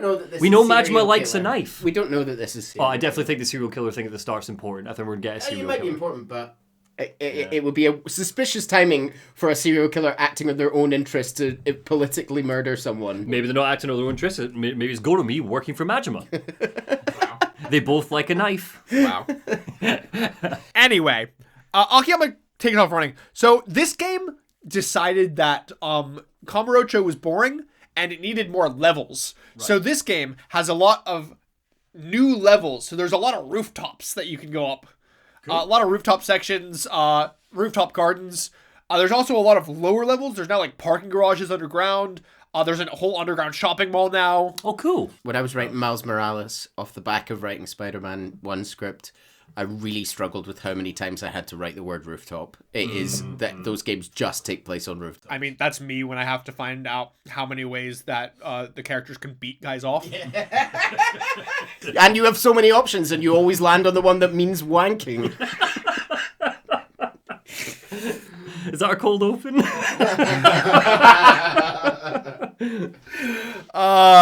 But no, so we get introduced to these rooftops, running away from the cops. It's kind of like all the sections in the prior games where you're like running after somebody, but this time you're running away from somebody. Ooh. Oh, I like a twist in the formula. He's like leaping between the roofs. He's like leaping over roofs, doing flips and shit. A lot of people don't like the roofs. I like them. I appreciate that they've done something different with Kamurocho. Yeah, basically, it's good for the game. It's not a lot of addition, but it's something. So Akiyama sprints away, leaping from rooftop to rooftop until he finally manages to escape the police and wind up on the roof of Sky Finance. He's panting, he's exhausted from running. Fucking smoker. Yeah. There's a hilarious joke about how Akiyama is the only person in the series who's actually affected by smoking. He's the only one. He comments on it at one point. He's like out of breath. He's like, God, you stop fucking smoking. Yeah. And like it affects nobody else. But so he's panting and he heads down the stairs towards the office, just leaning heavy on the railings. And before he gets there, we hear a loud female "Hi-ya!" as the door flies open and a man just soars out of Sky Finance. Quickly followed by another "Hi-ya!" and another man just kind of flies into the other guy. They both go flying over the railing. Wow. Dead. And Akiyama laughs. He's like, "Oh, looks like I'm too late." No, they all fall off and there's like trash at the bottom. And Akiyama like looks over. He's like, "Oh, lucky bastard." Akiyama heads in to find Hana-chan completely fine. It was Hana-chan. She's completely fucking fine. So, obviously, He said at the start of the game that he he laughed at the idea of her not being tough or something. I know, she calls herself a delicate flower. He laughs. Yeah. Like Hana-chan's a badass. Suspects, Hana-chan. So he just walks in. He's like, "Honey, I'm home," and then collapses on the couch. Kito's already there, and he's just like ignores Kito. He's like, "I need a fucking nap." Hannah walks over with a cup of water, and she's like, "Thirsty?" And Kito's just sat there like, "What the fuck is going on?" I just watched the secretary kick 3 guys' asses, and then he walks in doing like nothing's out of the norm. Anyway, chapter 3, Trouble in the Tojo Clan. Yeah, no shit. Finally, let's get to the actual Yakuzas. So Kiryu's phone rings.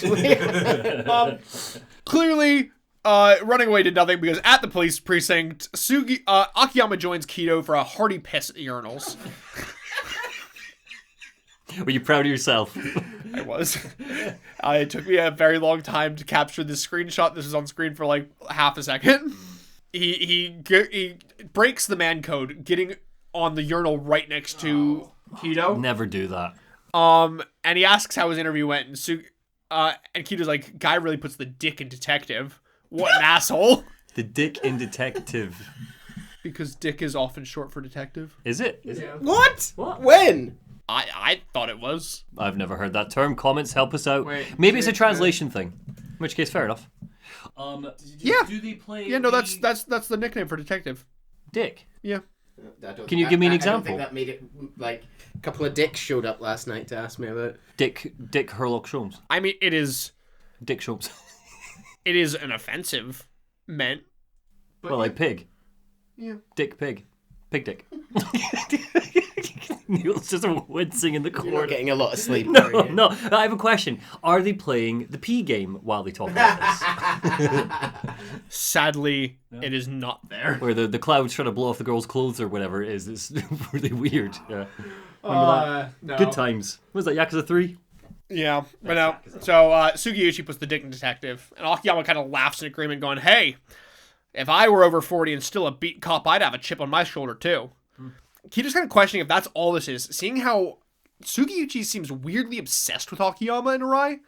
It seems in Kito's interview he wouldn't stop asking about how Akiyama and Arai met, as well as he was trying to get the terms of Kanamura's loan. Not that Kito can blame the curiosity. He asks why Akiyama is throwing his weight behind Arai, and Akiyama kind of gives him a cheeky, "Maybe I'll tell you when you're older," and walks away.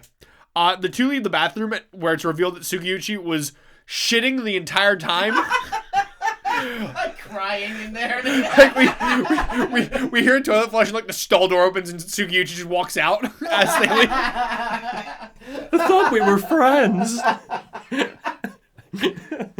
Akiyama, you were at my wedding. I don't put my dick in detectives. I only put it in loan sharks. Anyway, we head back to Kamurocho, where at this point, I have it here. You can meet Saigo. Saigo is our trainer. Right. He's a retired shoulder mercenary. All of the classic Kamaki ones, he shoots with a machine gun. What? He shoots us with a machine gun? Well, we had a shotgun a couple of games for ago. training. right. Training. Sorry. And it turns out in the end that he only trained us because he wanted. I've not noticed this. I've not mentioned this at this point. Akiyama owns a hostess club as just like a random side business. Yeah, I believe that. And basically Saigo has a massive tab and he's like, I only trained you because I wanted you to clear my tab. Thank you. Does Akiyama do it? Oh, he does. He's like a fucking one-time thing. Have you seen how much training costs in the other games? I mean, that is value. In Zero, it costs about 1 trillion fucking yen to get yourself. Yeah, but that was Japan in the 80s. They had True, yeah. that was basically $5. The economy hadn't been ruined by one man. See, have you heard of these things called sales tax? Anyway, so after that, Akiyama heads back to Sky Finance, where he finds that the stairs are swarmed by cops. Did he literally just leave the precinct? So he heads in, and Sugiyuchi is just waiting for them on the couch. Sugiyuchi just he's still real bumhurt about the whole dick and detective comment. Akiyama tries to like just immediately spin on his heel and leave, but Sugiyuchi isn't here to arrest him this time, saying that he's here to protect him. He tells Akiyama that those boys in blue back there are part of the new 24-hour surveillance that he's placing them under for the next few days. Shibata is after him, and apparently this whole situation has grown out of control. Shit's about to hit the fan.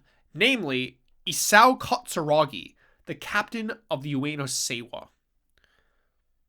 That's the shit about to hit the fan. Okay. What was the captain's name? Isao Katsuragi. Katsuragi. Katsuragi, head of the Ueno clan. Head of the Ueno Seiwa. Captain or head? The captain. Okay, captain. Okay. Presumably there's someone called Ueno who's the... Katsuragi.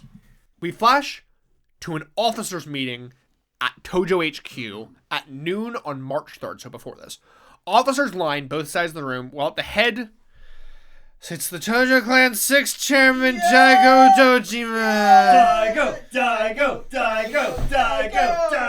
Looking good, Daigo. Looking good. It's really good if we get a haircut, but it's fine. I get it. It's the time and the... It's 2010, you know, you gotta look like you're in an indie band. I will say, more so than anybody else, you really see kind of the aging in Daigo over these games. Daigo noticeably looks like an adult. He's gone through the arc, a beautiful arc, spoilt kid to honourable leader. Nothing bad will ever happen with Daigo. I trust him more than Kiryu. I trust him more than my wife. Wow, really hope she doesn't want... The look in your Excuse me while I text your wife that. It's okay, she doesn't listen to this shit. That's why you need to tell on you. I'm telling. Anyway, he asks a man on the opposite side of the room, shouldn't they put this whole Kanamura Enterprises situation behind them? The camera pans around to a man sat at the opposite side of the room with a large stack of cash neatly piled on the floor at his feet. Isao Katsuragi, the captain of the Ueno Seiwa clan. Okay, he's kind of an old grey toad looking guy. So clearly, Daigo has offered him a bunch of cash to be like, can we sweep this under the rug? He's got the same hair as Daigo, but with a kind of receding hairline, widow's peak thing going on. Yeah. And yeah, big toady mouth. Is it weird that a captain is at this sort of meeting? It's not really important based. I mean, we never really see Chairman Ueno. He's right. Sick. Oh, okay, fair enough. It's kind of similar to Yakuza 2, where all the captains were kind of doing most of the things. Ueno's sick. He's an old guy. He's like in his 80s. Cool. So most of the day-to-day is run by Katsuragi. He's got to be on some kind of record for making it to that age as a, you know. To be fair, I mean, remember how old the fucking head of the Omi was in Yakuza 2? Yeah.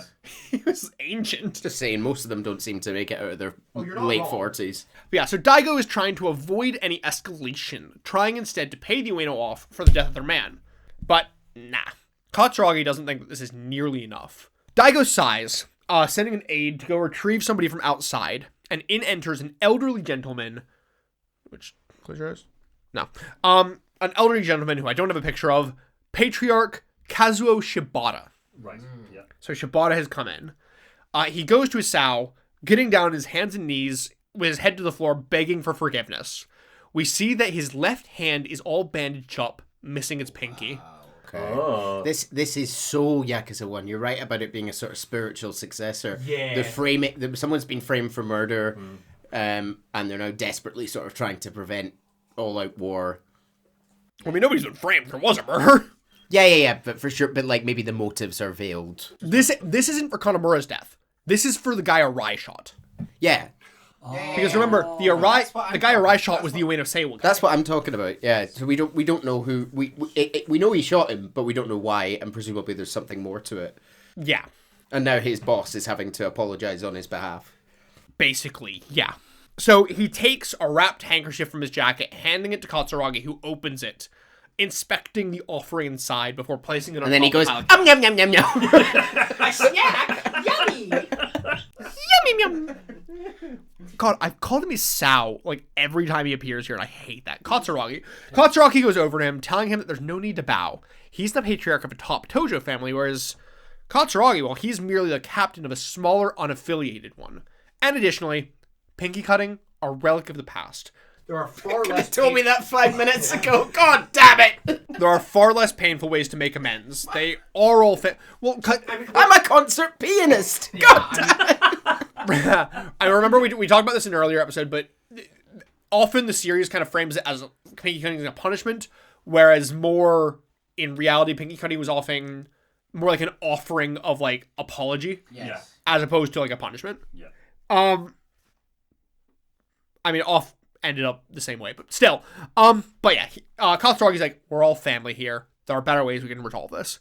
So Daigo's like, what are you suggesting? And Katsuragi's like, the Ueno Seiwa, see that this long-standing partnership between them and the Tojo, and they also want to make amends. Their chairman, even from his sickbed, agrees. But to the rank and file, a pile of cash and a pinky doesn't even begin to cover the debt. Seems that the man that they shot, whose name was Ihara, wasn't just a random member, but in fact, one of their lieutenants, promoted that very day. Oh, wow. So this Big day for that guy. That guy seemed like fodder. Here's your promotion. Why don't you go out and go? So this is no longer just a squabble between petty thugs, but the Tojo robbing the Ueno of one of their up-and-coming talents in the prime of his career. Daigo immediately falters because Daigo doesn't know how to do anything. When he gets confronted. I'd like to see you in this situation, honestly. You'd have cut off your own pinky by I'm now. not trying to be the head of a crime organization. Daigo wasn't either. He was born into it. Yeah. He could have handed it off. Katsuragi continues, saying that he appreciates Daigo seeing them as equals, despite how much more powerful the Tojo is, but the rank and file won't understand that sentiment. Daigo gets up, asking what it will take then to make amends. Interesting question. I'd say the life of Ihara's killer, Hiroki Arai. If not that, then we'll gladly accept control of the business Majima-san is running. What? That's mad. That is insane. Yeah. Majima's like, no. The officers in the room, which, if I remember right, I don't actually remember if Majima's here. He doesn't show up to a lot of these. He doesn't. He doesn't care. He comes when he wants to. I don't think he's here because he says nothing. Right, okay. Yeah, so the officers in the room begin to squabble amongst themselves at the very idea of handing over Kamurocho Hills, and Daigo obviously rejects that proposal, saying that Ihara can't possibly be worth the hundreds of billions of yen that Kamurocho Hills is going to bring into the Tojo. But Katsuragi counters that this isn't about the money. It's about Yakuza honor. He reminds Daigo that they're more than willing to accept Arai's head, but on the off chance that they can't arrange that, they'll need to offer up something of equivalent rank to Ihara. That is to say, Majima? Kashiwagi is gone, and the Hakuo clan and the Nishikiyama family are simply words in the history books by now. Same for the Hamazaki family. By default, that leaves only Majima, the only fair payment for the loss of Ihara. But, of course, Katsuragi is oh so reasonable that he knows that they can't just hand over Majima's head. So, his business will do. Wow. It's so... The maths is so off for this. I mean, he's basically like, you killed an Ueno lieutenant. An Ueno lieutenant we is need not either equivalent to the head of the biggest subsidiary family in the Tojo. Majima's not the They're captain of the unaffiliated. Majima is a lieutenant of the Tojo. So, in the rank and file members' eyes, they are of the same rank. They don't care that Majima's Ueno massive. doesn't equal Tojo, though. I mean, But again, that's what they said. The rank and file won't see that. Okay, so Arai is in the wind, right? We're led to believe that like nobody really knows. Nobody knows where Arai is, so he's basically... And I think Katsuragi's kind of counting on that. Yeah.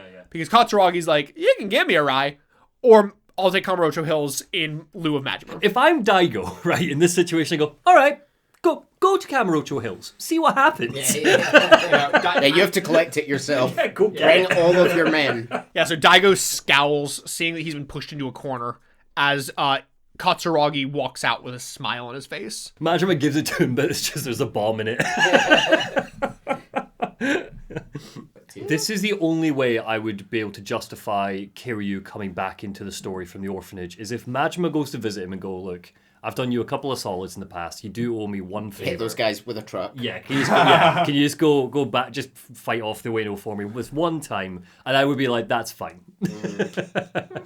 I mean, Kiryu should be saying no, but I would get it. Back at Sky Finance, Sugiyuchi wraps up the story saying how the Shibata are frantically looking for Arai before the Ueno can get their hands on him. The Ueno are looking for him so they can get him, so that the Tojo can't hand him over, and the Tojo needs to hand over Kamurocho Hills instead. Oh, I see. Oh, it's like, yeah, well, you want to give us Arai? We've already got him. All that's left now is Majima. Basically. Ah, fun. So the Shibata are like frantically trying to find him first. Not even the cops know where Arai is, but they're hoping that by tailing Akiyama and Kido, Arai will come to them. So Sugiyuchi goes to leave, but Akiyama stops him. He says that Sugiyuchi is in criminal investigations. Why is he poking his nose so heavily in this? Isn't this normally organized crimes business? Because he's an arsehole. It's often a good explanation. Sugiyuchi tells him that it's none of his business, with Akiyama teasing back that maybe this will get him enough brownie points to finally get that promotion from HQ, which causes Sugiyuchi to snap, shouting at him to shut his damn mouth. And Akiyama's kind of like, touched a fucking nerve. Calm down. Back before anything else can go down, there's a click at the door as Lily walks through the door. Akiyama offers her a seat as Sugiyuchi leaves, pausing for a second as he sees her face. Akiyama gets right to business, asking her if she's ready to go. The first part of her test, a date with him. Wink. And why don't they start by buying her a nice new dress? Maybe a necklace or two, his treat. They head off to the underground mall. How does she feel about that? Is she like, yeah, okay. Yeah, pretty much. Yeah, she isn't like, oh, God. I'm going to start reading into, like... I mean, she's confused, and she's very much like, I can't afford this. And he's like, it's my treat. And she's like, aren't you meant to be loaning me money? She's very confused, cool. But she's, happy to go along with it. I'm trying to figure out if this is real amnesia or fake amnesia. That's all. I'm just trying to get a real... I'm trying to figure out what lesson he's trying to impart, or if he's just taking advantage, So they head to the underground mall that I have known only exists in this game for some reason. I remember being really annoyed it wasn't back in Yakuza 5. And I don't understand why, because there's not really anything down there. I think there's like one shop you can actually shop at. Yeah, fair enough. But they get her swankified. Can you tell I wrote that line like the day after watching Wicked? So Akiyama is clearly a regular at all these stores because all of the clerks know him. He's got tabs at all of them. They all know the details about billing Hannah. So, clearly a regular here. They leave the store with Akiyama telling her that all that's left now is hair, makeup, and nails. And he's like, can you go handle those on your own? Just tell him to add the cost to his tab. So clearly he has got like tabs all over town. All the businesses know him. He's like, just say my name. They'll know what to do. And when she's done, she's to meet him at Elise, across the street from the Millennium Tower. Elise is his hostess club. Akiyama heads straight there, and by the power of video game magic, finds that despite the fact he walked straight there, Lily has already arrived with all of her tasks completed and has been waiting for him for ages. Great, that's fine. Maybe he's had a brain injury. He heads in as she comes out from the back of the dressing room. Akiyama gasping at the stunning woman in front of him who exceeded all of his expectations. Akiyama sits her down at a booth to discuss part 2 of the test. She needs to become the number 1 girl at this club. See, Akiyama owns this club, and while they are profitable, a new face to freshen up the lineup and keep them afloat is always welcome. She's unsure that she'll be able to reach number 1, but Akiyama sighs, saying that, guess you don't really need the 100 million then if you're willing to give up that easily. And she's like, no, I'll do it. I can do it. So he gets down to the specifics. She has 3 days to bring in 3 million yen. Do that and she can pass the test. She asked for 10 million, did she? She asked for 100 million. Oh, okay. So he's like 3 million yen is like 300 grand from the maths that we do. I don't know if it's right. Something but... like that, yeah. So it's a shit ton of money. Yeah. Especially for a brand new hostess. But enough business. Akiyama relaxes. He chills. He's like, I'm your first customer. Oh. She's surprised because, is he the owner? And he's like, ain't no law about an owner unwinding at his own club. So she laughs, kind of for the first time since we've met her, kind of showing a genuine smile. Kind of getting into a jokey, all right then, sir. So what are we drinking tonight? So kind of very quickly getting into the atmosphere here. They schmooze for a bit, and after some time, he goes to leave, which actually Lily's a bit disappointed by. Akiyama telling her that, if you're disappointed, why don't we meet up after your shift? Are you asking me out on another date? If you want me to be. Then it's a date.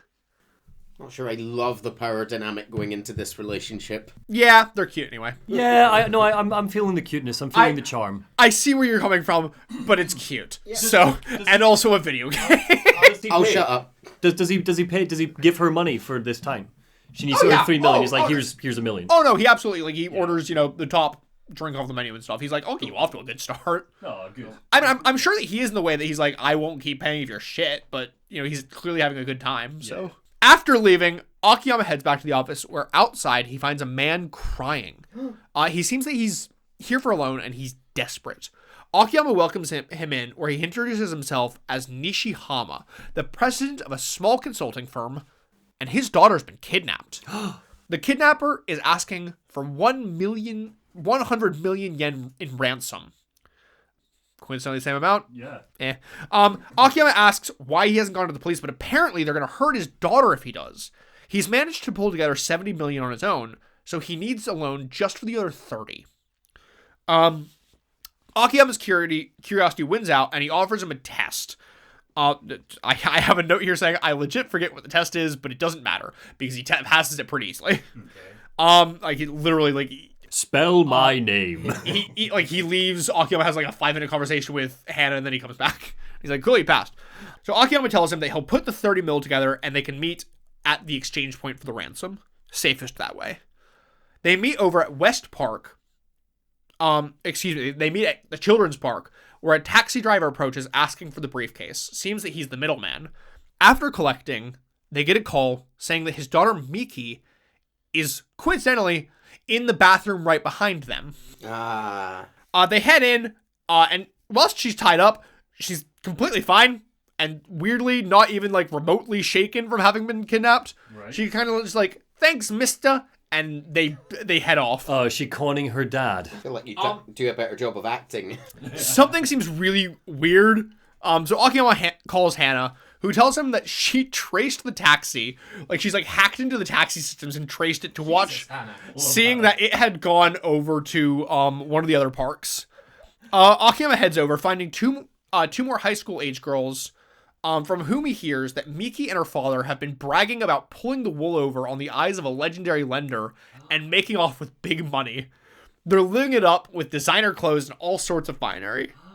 Akiyama heads to Lamarche, where he finds Miki, who immediately bolts on seeing him.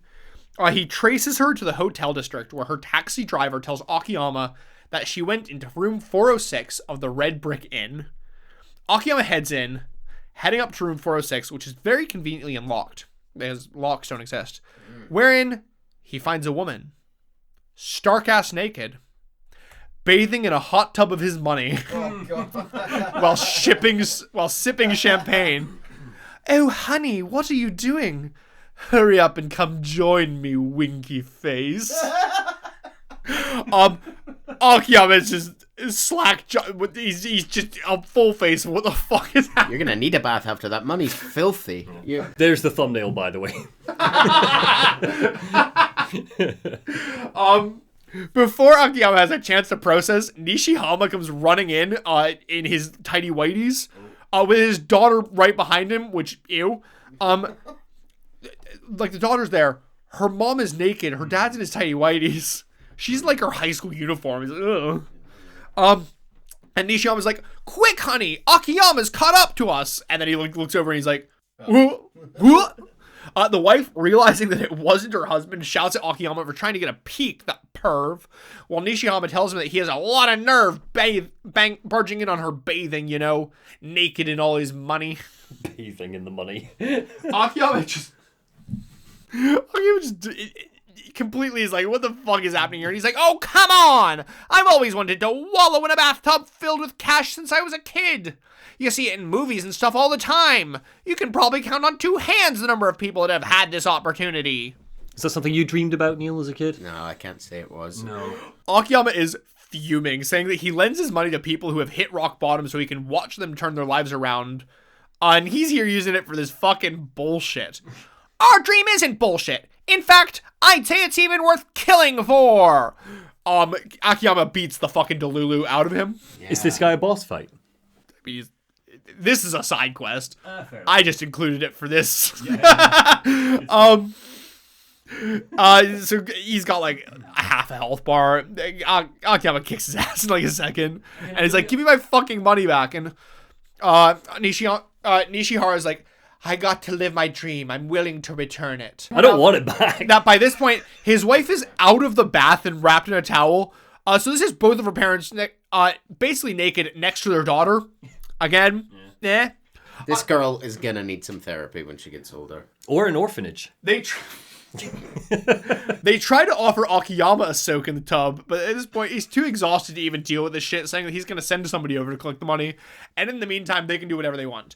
You mean it? In that case, you know what that means, family. Back in the tub! God! And his daughter goes, "Hooray, Dad, you're the greatest!" Weird, don't like any of this. Oh, but we do. Glad you took the time to include this in this massive script. Good one, though. Really liked it. I appreciate, again, that the side quests are tying back to him being a loan shark rather than just bullshit.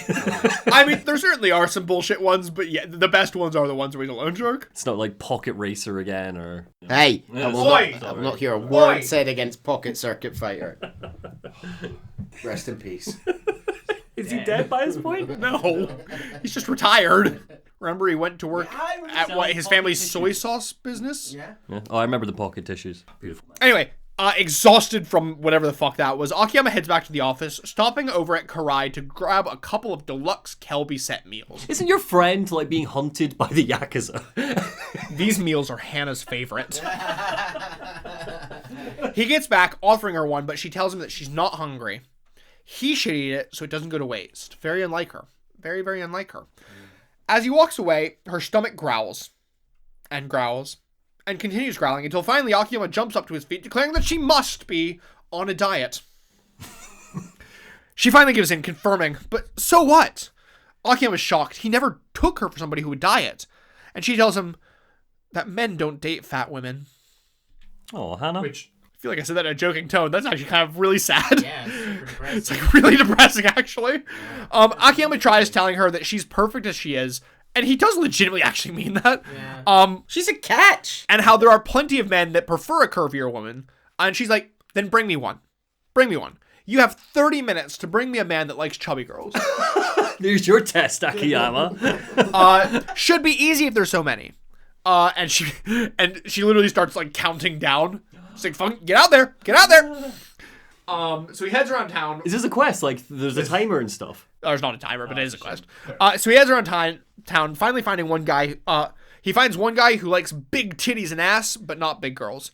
Another who thinks that 3D girls are sweaty and gross, but he'll happily give it all for his thick 2D waifu Nana-chan. Finally, Thank you. he hears a club owner ranting about how his scout keeps bringing him fat girls, when he specifically asked for only the best of the best. The scout is apparently over on Pink Street scouting. Akiyama finds the scout chatting up a larger woman. He seems ideal for my friend. But he's depressed that his boss never hired... and he's chatting up the woman about how he's depressed that his boss never hires the perfect women that he finds. Perfect. Akiyama brings him back to the office. Here's a perv I found on the street. Akiyama puts the man on the spot, but he's so shy. Although, eventually, he relents, saying that Hannah is amazing and she's exactly his type. They try to convince her that she doesn't need to go on a diet to be attractive, but she gets angry, telling Akiyama to get the man out of here. She chides him for never understanding women, saying that girls just go on diets sometimes. It's what they do. Which I have a note going, what, K? Women be women, am I right? The early 2010s were a different time, question mark? 2010s, that was 14 years ago. I'm old. Yeah. Anyway, seems that she was reading a fashion magazine that said the slim look was in this spring, and it got her thinking how nice it would be to wear something in style for once. But you know what? No more, because she's just realized something while he was gone. One whiff of that Kelby Deluxe, and she can't help herself. The camera pans over to both of the box meals now empty. It was simply divine. Meat is such a crucial part of any meal, don't you think? Yeah. Anyway. You can't even bounce off this stuff. What is there to say? Sure, yeah, wonderful. Continue. Anyway, Akiyama worked hard, so she'll let it slide for today. Now, go thank that nice man for going along with his schemes.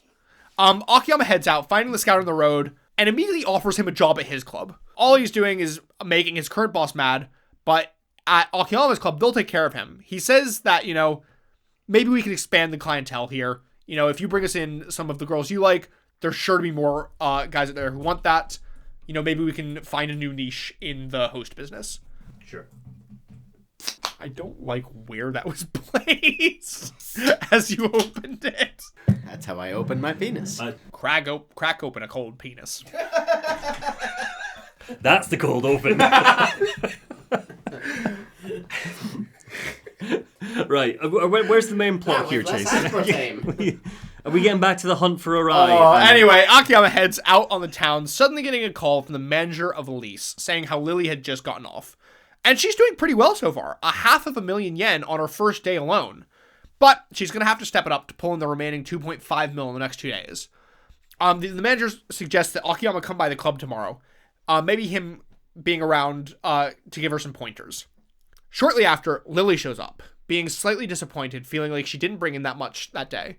And hearing the actual number only kind of goes to confirm her fear, but Akiyama reassures her, saying how, 1, that's a crazy number for a day 1 hostess. 2, she didn't even have a full shift today. She had like a half shift, which dick move being like, you have 3 days, but today counts. It's 3 p.m. and you're not getting a full shift. Also, this poor manager has to put up with these antics. Presumably every other week he's getting a call. I've got some poor little wanker coming in. He has to make the best dish in the kitchen by the end of today. My chef has a rota. No, this guy's doing all the food now. So I can see if I can give him $1 billion.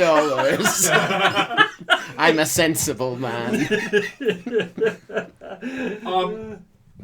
Chaos agent, love it. Lily giggles, saying that Akiyama is very interesting, being the one testing her, but simultaneously sitting there saying how everything's going to be fine. But hey, he wants his clients to succeed.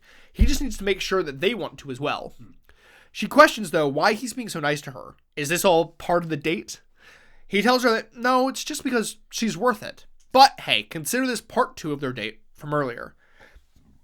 So it is part of the test then. And here I was about to join you on an actual date. Akiyama asks her if there's anywhere she wants to go. He can get her in pretty much anywhere. And she responds that she wants to visit a bar in the Champion District. She doesn't remember its name, but she'll probably recognize it when she gets there. Okay. They head over, with her stopping near the entrance of the district, acting oddly, saying how she doesn't remember certain buildings being here. Buildings that have been there as long as Akiyama's been here, if not longer. They head into the district, going up to the roof of one of the buildings where she begins to recognize the places. She tells him that she used to live in Kamurocho, although she didn't recognize the buildings because back when she lived there, the one they're on right now was the tallest one around. And by now it's one of the smallest. Remember, the Champion District is the oldest part of Kamurocho, and it's basically the only part of town that she remembers. She's like, everything else is just sprung up around the town I used to know. Back in those days, she was always broke and lived in a tiny apartment, but life was good. She looks pensively out over the city, asking Akiyama if men always look upwards. They work themselves so hard to the bone that they forget the woman besides them. Akiyama tells her that he might be biased, but it's hard to make anyone happy without money. In his experience, men tend to take that responsibility pretty seriously, desperate to claw their way up to someplace stable. She sighs, saying how she would have been happy without it had things only stayed the same. Akiyama comments on the irony of her not liking how money changes people, yet coming to him for so much of it now. Maybe if money can make people happy, then I can do the same. For you. Akiyama leans over, kissing her. She's shocked for a moment, but embraces him, taking his head in her hands and pulling herself close. They pull apart, with Akiyama asking why she let him. She's not sure herself. Maybe it felt right? Why'd he kiss her? He also doesn't know. But knows that he's not felt like this in 5 years. Not since his ex dumped him flat on his ass. And they share a little laugh. Right.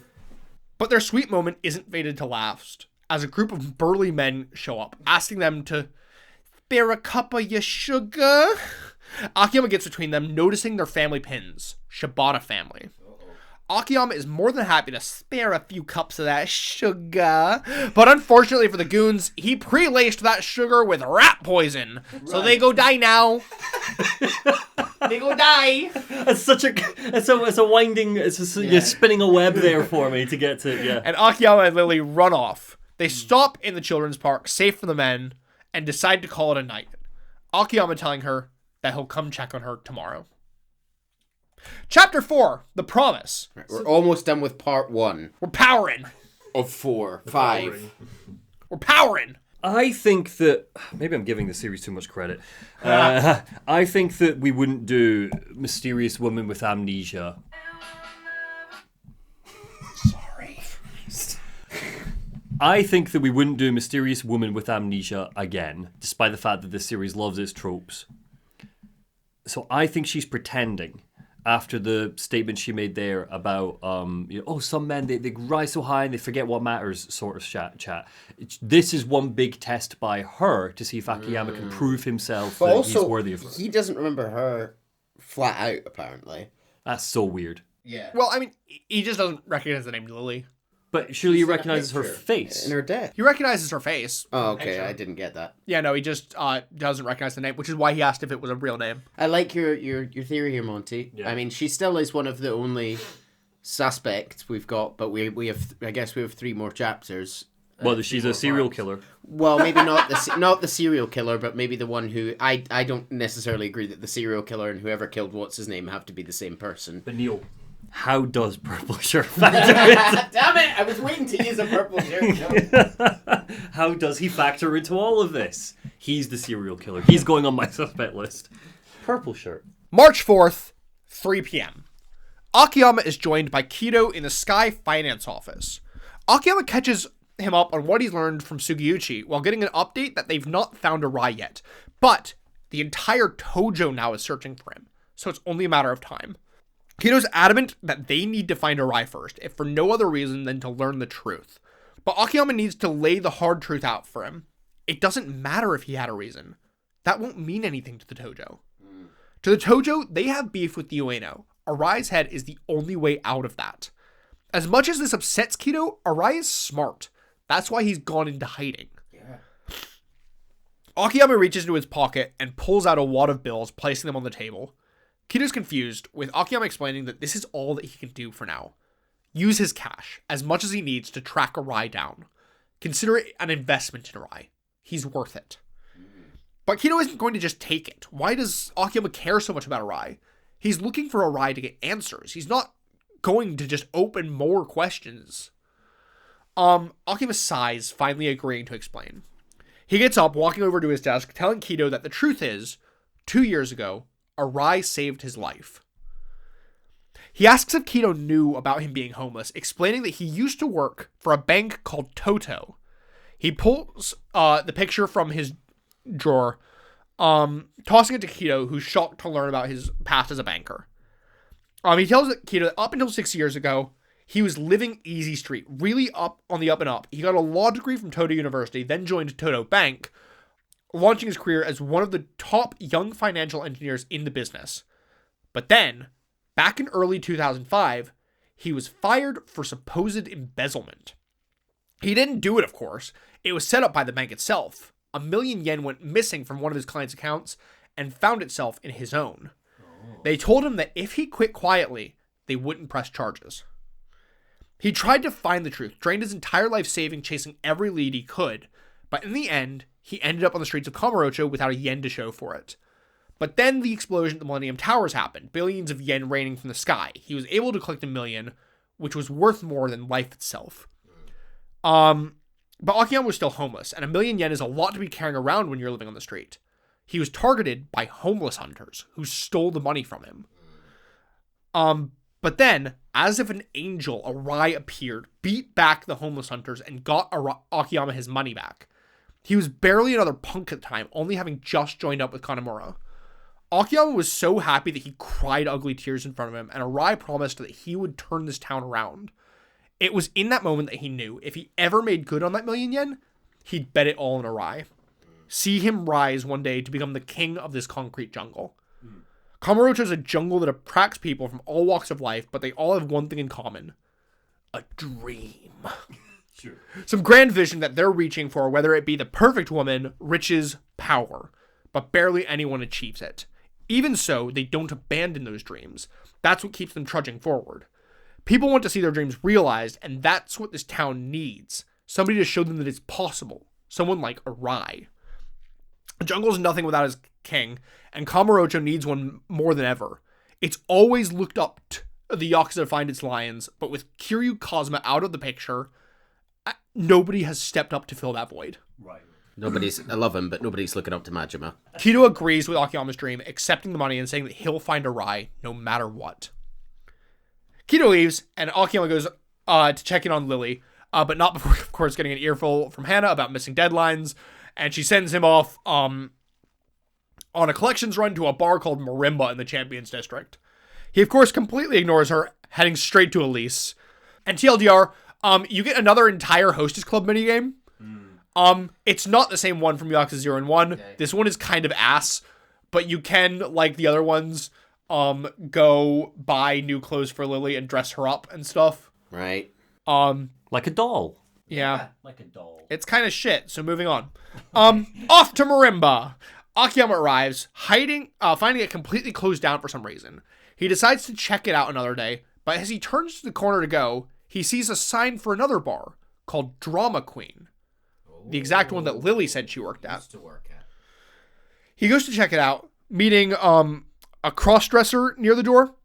I'm not really sure why. I mean, there is an Okama bar. Okama is cross-dresser in Japanese. There is a few of them in the Champions District that are mainly in side quests. I've not really mentioned them. But anyway, and he's like, why are you here? Drama Queen. I work here. Well, no, he's like, Drama Queen is a cross-dresser bar. Right. You know, he's like, are you into cross-dressers? And Akiyama was like, I know a former employee. Sure, buddy. But, I mean, it's a cross-dresser bar, so Lily couldn't have worked here. They wouldn't have hired her. He goes in to investigate, but it's completely empty. Lights off. He sees the back office's door ajar, going to check it out. Sneaking in, and finding waiting for him the corpse of the owner. Ooh. Cold and rotting, blood leaking from his mouth. Damn. Clearly dead for several days at this point. Also with a video game on his computer, question mark? That's a brutal death. It's very rare we see them look this grotesque. Honestly, all of them look this grotesque in this game. So has he been stabbed? I don't know if he makes a comment. Okay. Question mark. Akiyama sees a jacket on the table, a Shibata family pin on the lapel. He also sees a number of lighters all bearing the bar's name, identical to Lily's, so likely just a marketing tactic. Notably, the corpse was stripped down to its underwear, similar to how Kido found Kanemura, so potentially the same killer. So Shibata are being maybe framed for this, and this is the same. Yeah, this is the conclusion. The conclusion that Akiyama comes to at this point is that this is the guy's jacket, and that he was a Shibata guy. So this was likely a Shibata owned bar. Okay, right, got you. But he's died in exactly the same way as Kanemura. Yes. He rushes back to Sky Finance, hoping not to be seen near the crime again. And walks in moaning about what a headache today's been. Being like, Hannah, can you bring me some painkillers? When he looks around. The office has been ransacked, tables and couches flipped, and papers thrown around haphazardly, with Hannah lying unconscious in the middle of the floor. Who was it? Akiyama rushes over, helping her to sit up. She's alive, luckily, but bleeding from the head. She smiles weakly, welcoming him back, and begins to explain what happened. Had to be a tough bastard to take her out. Earlier in the day, she got back to the office from a light shop run to find Kido looking through the books on the bookshelf. He apologizes for just barging in unannounced, putting a thick green tome back on the shelf. Hannah tells him that the chief is out, but she'll pour him some tea while he waits.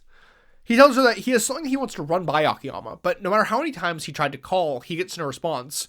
Which Hannah goes like, "Welcome to the fucking club," saying that Akiyama apparently actually switches his phone off while he wanders the city, so as not to ruin his vibe. Yeah.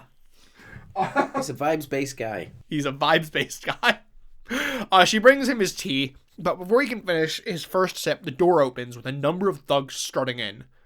He makes a comment like, "Don't think they're here for a loan." "Again, you guys are worse than roaches. Sorry, but you're gonna have to leave. The chief isn't even here. Though if you really insist, I'll be glad to kick you out myself." Unfortunately for her, despite putting all her cards in attack modes, the thugs play the trap card gun and pistol whip her over the head. Oh, God! Jesus Christ. Fucking hell! Every time I think you've run out of ways to convolute "they attack" as a phrase. Don't worry, there will be several old reliables. Good. Akiyama asks if it was the Shibata family, but no. Seems it was a new player named Midori Kawa from the Hatsushiba clan. Kawa from Hatsushiba. Midori Kawa from the Hatsushiba clan. Midori's easy to remember because that is a melon liqueur, which I think is from Japan. It is. Yeah. It also just means green in Japanese. One more time, Chase. Hatsushiba, who is a person? Hatsushiba is the clan. The person is named Midori Kawa. And apparently the Hatsushiba clan is a close ally of the Shibata family.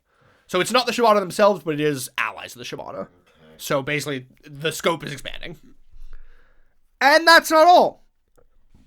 They were specifically looking for Kido. Jumped him right after knocking out Hannah. But that seems to have just been a lucky bonus, because what they actually came to Sky Finance for was their client registry.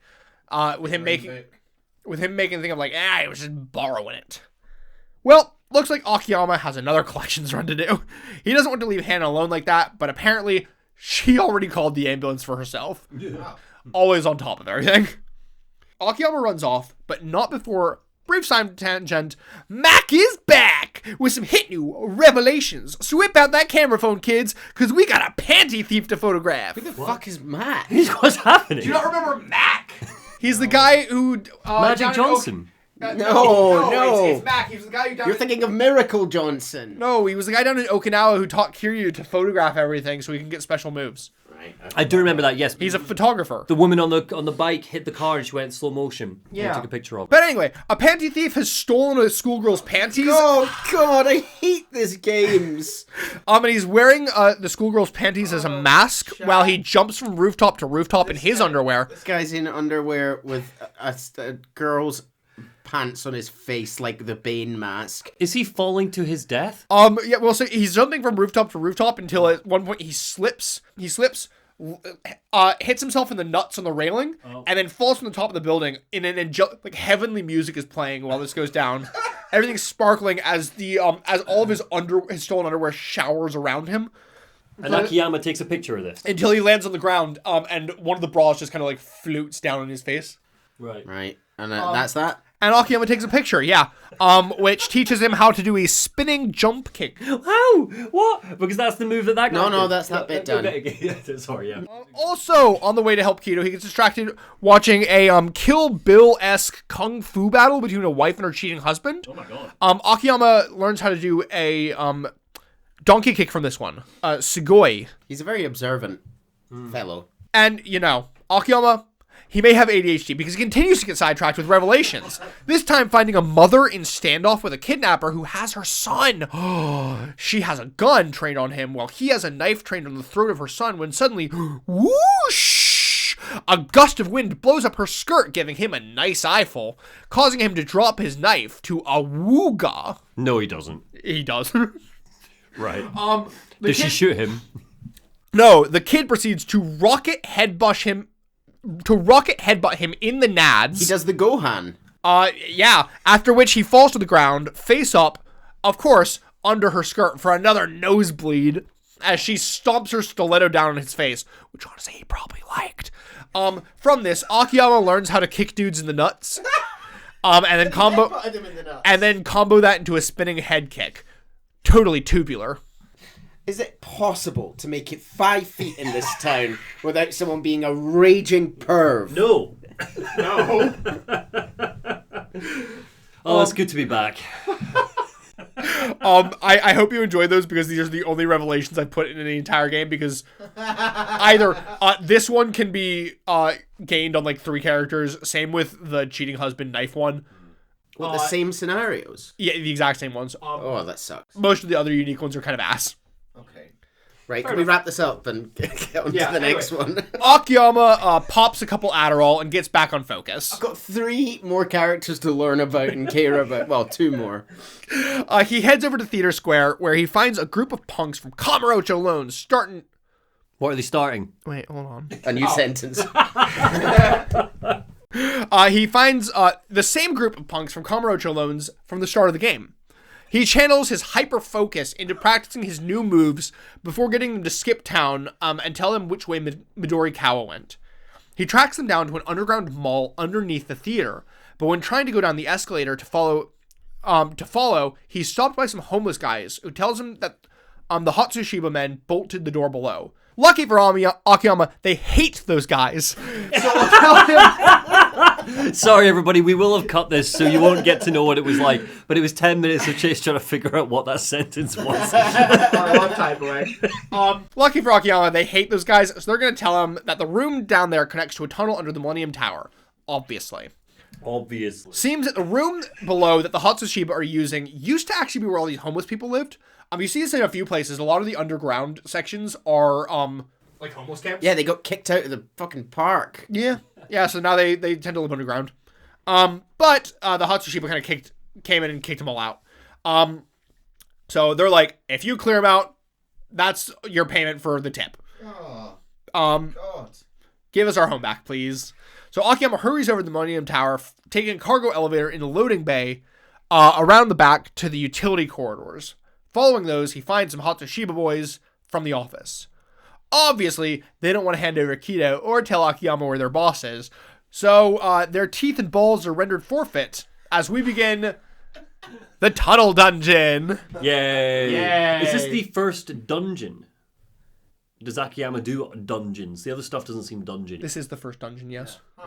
We continue through, clearing it for the nice homeless folk. And actually, really coolly, as you go through and you help the homeless folk, they join your team. Oh, nice. And you get a bunch, like one helps you fight, another one used to be like a professional locksmith, so he'll pick all the doors that the Hatsushiba have thing.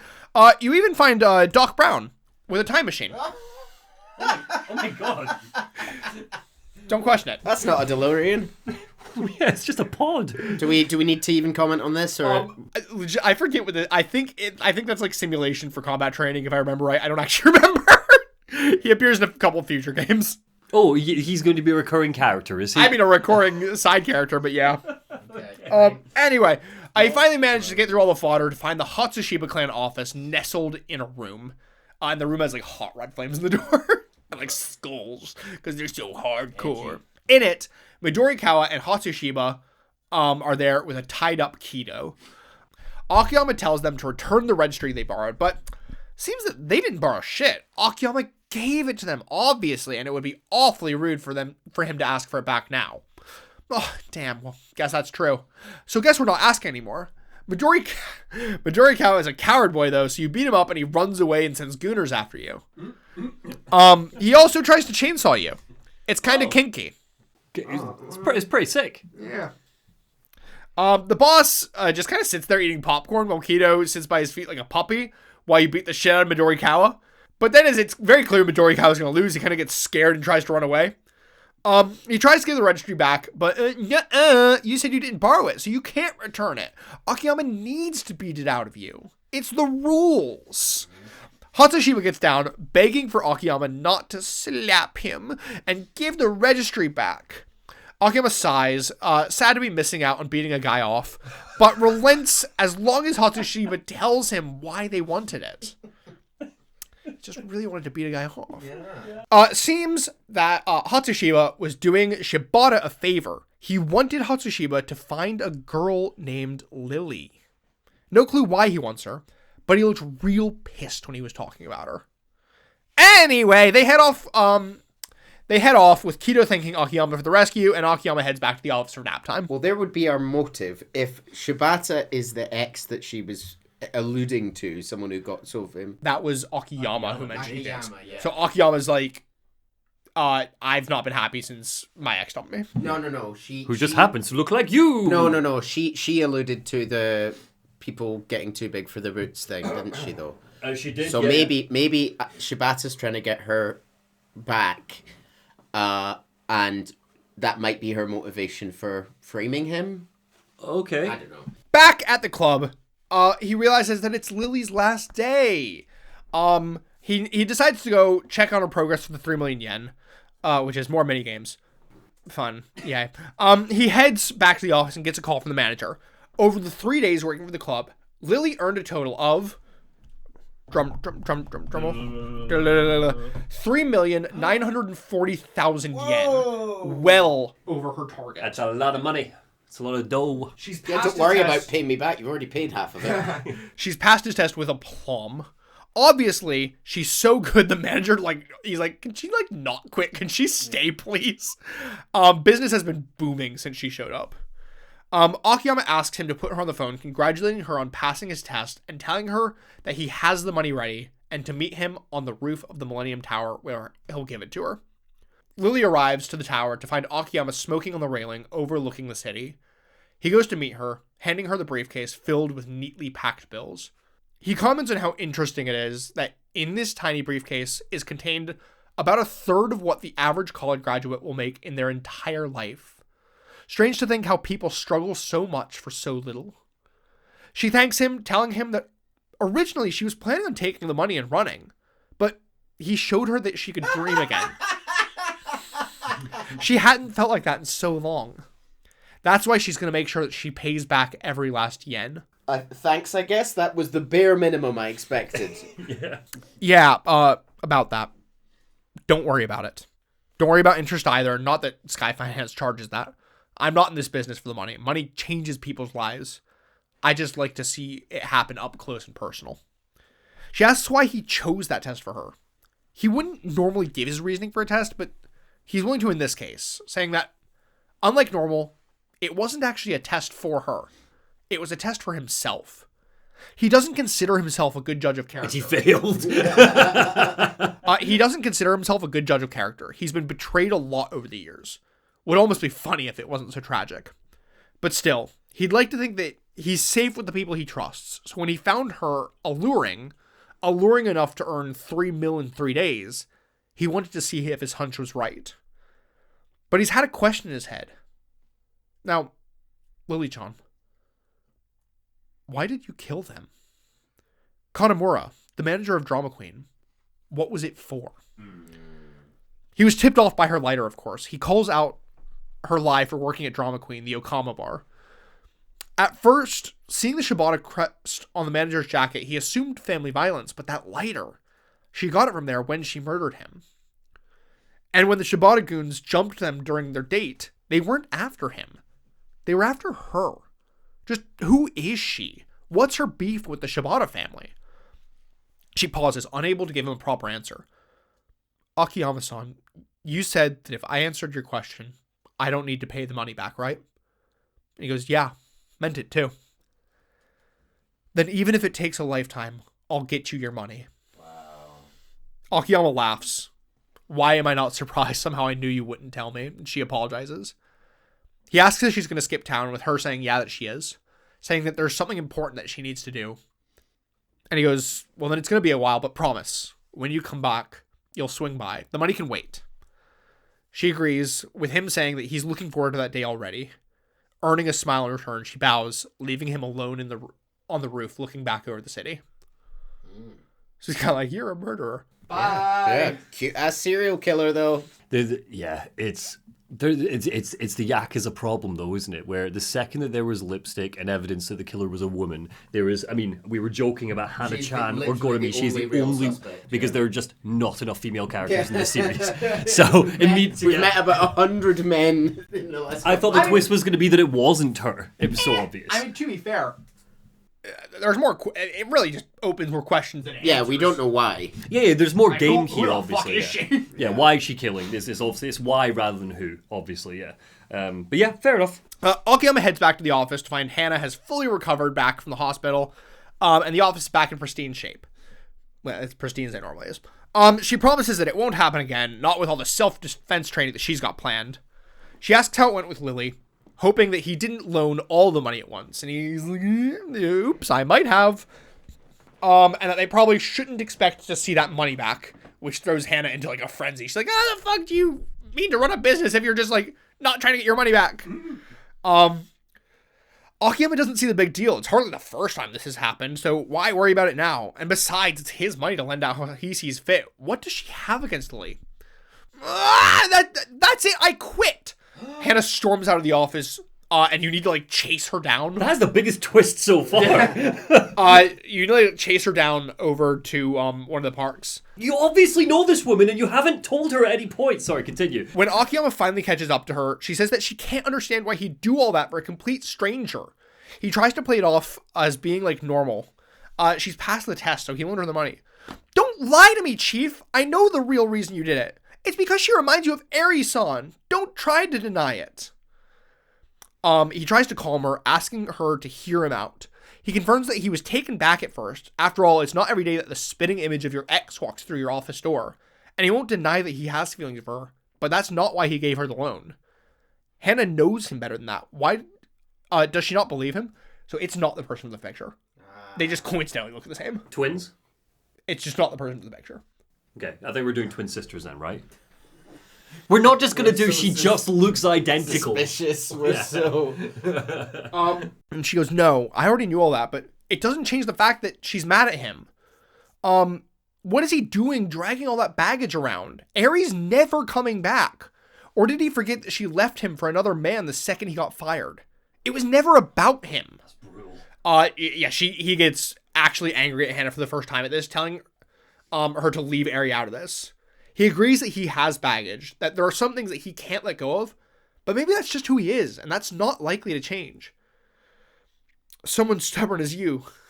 Heh, not a chance. But that doesn't mean I'm just going to forgive you. They share a small laugh, with Akiyama asking if he at least gets credit for trying. Hana goes quiet. Chief, I'm still quitting. Aww. Tonight made me realize that our relationship has become too codependent. I've been with you 8 years now, ever since your banking days, and I've always admired you, but I need space. Aww. There's a lot I still have to figure out about my future in the industry, about my feelings for you. Akiyama tries to protest, but she stops him, saying that he's done so much for her, and she knows that he'll struggle on his own, but he'll be okay. She knows it. She bows, paying no mind to his attempts to stop her. Goodbye, Akiyama-san. And she leaves him alone. Oh, okay, so 2 things on that. First is Eri. Years and years ago, back when he was a banker, somebody set him up. Eri set him up. I don't know why. Couldn't explain why, and can't explain why. What it has to do with Lily. But I think that Eri set him up. I think that we're going to learn that she sucked. Second, we were talking before about is Eri-san. Is it Eri E-R-I or does it matter? E-R-I. E-R-I, cool. Second is, we said before when we were looking at Yakuza 3 that personally I really like it when this series goes really cute with it. Hana-chan brings the cute for Akiyama. She rocks. I really liked that through line. She said that she knows he'll be okay. From everything we've seen, he will not be in any way okay. I mean, how was the codependency? I think she's more, you're not gonna die. Yeah. You will live. Before he gets the chance to mourn the loss of Hana, he gets a call. It's the manager of Elise again, saying that a group of Yakuza showed up, and they're looking for Lily. It's more than he can handle on his own. Akiyama goes to Elise to find something? A group of Yakuza in their suits sit at the only populated table, while on stage is a lone man, shirtless, wearing a pair of red sweatpants, singing traditional Japanese ballads. Good for him. He's going through it. He finishes his song to the absolute uproarious applause of the other men. And then looks over, wanting to know who the fuck Akiyama is, introducing himself as Minami, one of Majima's boys. Which, looking at that fucking face, makes complete and total sense. He might be Majima's son. Majima?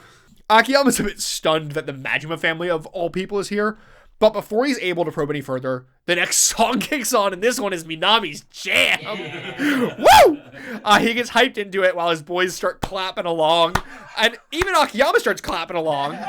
They're all joining in on the fun. And Akiyama just keeps clapping as he walks up to the table, snagging the remote and turning it off right before the first lyric. No! Causing Minami's hype train to crash straight into the wall, and he chucks the mic straight at Akiyama. Fair enough, Killjoy. And Akiyama's like, oh, so sorry. I was trying to hit the send button, but it's so dark in here. I must have hit cancel instead. Oops. And Minami's like, oh, wait, really? Oh, that's fine then. No, shit happens. Minami goes over and grabs another mic and the karaoke tablet, getting right back into it. Akiyama, who's just completely baffled by what the fuck Minami's on, asks, to what do they owe the visit? And he gets all hyped at that, going on about how he heard that Lily was a real beaut, wanted to witness all that with his own two peepers. He's a fucking mini Majima. Yeah. Akiyama apologizes, saying how today was actually her last day here. What? Which he screams into the mic, so it actually peaks the sound. Well, ain't that a kick in the dick? Akiyama Love asks, that song by Dean Martin.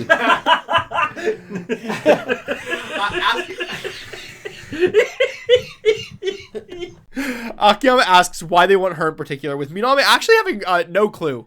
Seems that the big man told them to haul her back, tail end back to HQ.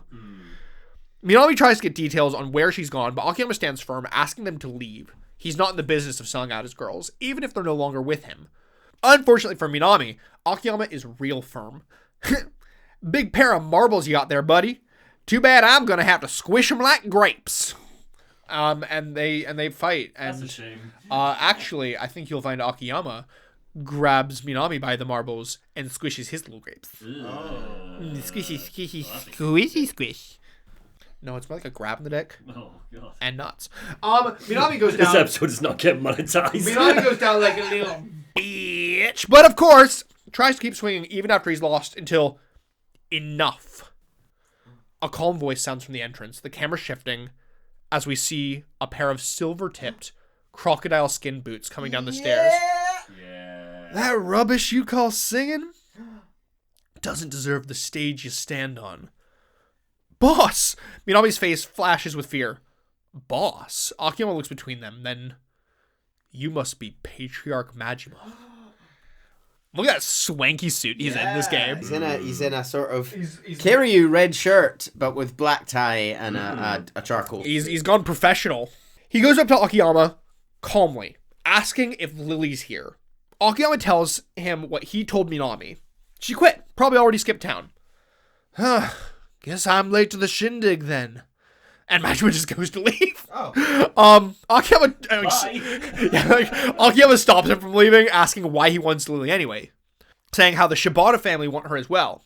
Does he know anything about that? Majima sits down, and he looks really tired. He looks worn through. The Shibata family, huh? Akiyama asks again, just who is Lily, really? Simple as shit. I got a duty to keep Yasuko-chan safe. Yasuko? Is that her real name? And why does he need to protect her? Well, I gotta make amends for fucking up back in 85.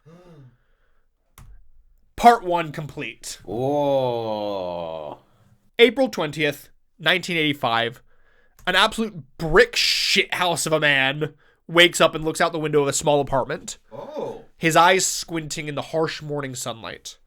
On his back, a tattoo of a roaring tiger. He turns, hearing the click of the front door. Huh, brother.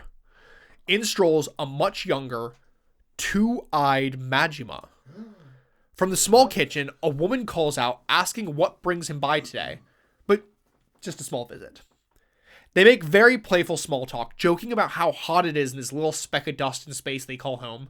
Look at you sounding all educated. The large man says with a laugh, lighting up a cigarette. Hey, I know stuff. Ozone layer's going to shit too. Who told you that? My boss? Shimano-san said that. Majima joins the man at the table, reaching into his bag and pulling out a large, juicy watermelon, much to the delight of the woman. Listeners, it's a gif where Majima is not pulling out a watermelon, he's pulling out beloved character Kirby and placing him on the table. This is a young, innocent-looking Majima. This is a beloved Yakuza meme. You can find him pulling out basically anything. Yeah. I just liked the Kirby. You can find him pulling out like Kiryu's head. I'm just going to say it because we're all friends here. This is the sworn brother that Majima betrayed in the Yakuza 0, right? Is that... You said that one of the characters we should recognize. This is the sworn brother. Oh, that's cool. Okay. That's quite exciting to learn more about what that deal was. Like, it's kind of the weird thing of... We did play Yakuza 0 first, so you kind of have a bit of insight into this. Yeah. But obviously, people who played Yakuza 4 when it came out, Yakuza 0 wasn't out at that point. Yakuza 0 came out after Yakuza 5. So Yakuza 0 basically references this, right? This is before Yakuza 0 because he's still happily in service to Shimano and still has both his eyes. Yeah. So they were sworn brothers, if I remember right. They were sworn brothers. What's his name? Well, let's just let Chase keep okay. I figured we should know the name. Jumping the gun. We've just met them. So the woman is thrilled at the Kirby melon, saying how it's a perfect refresher on a blazing day like this.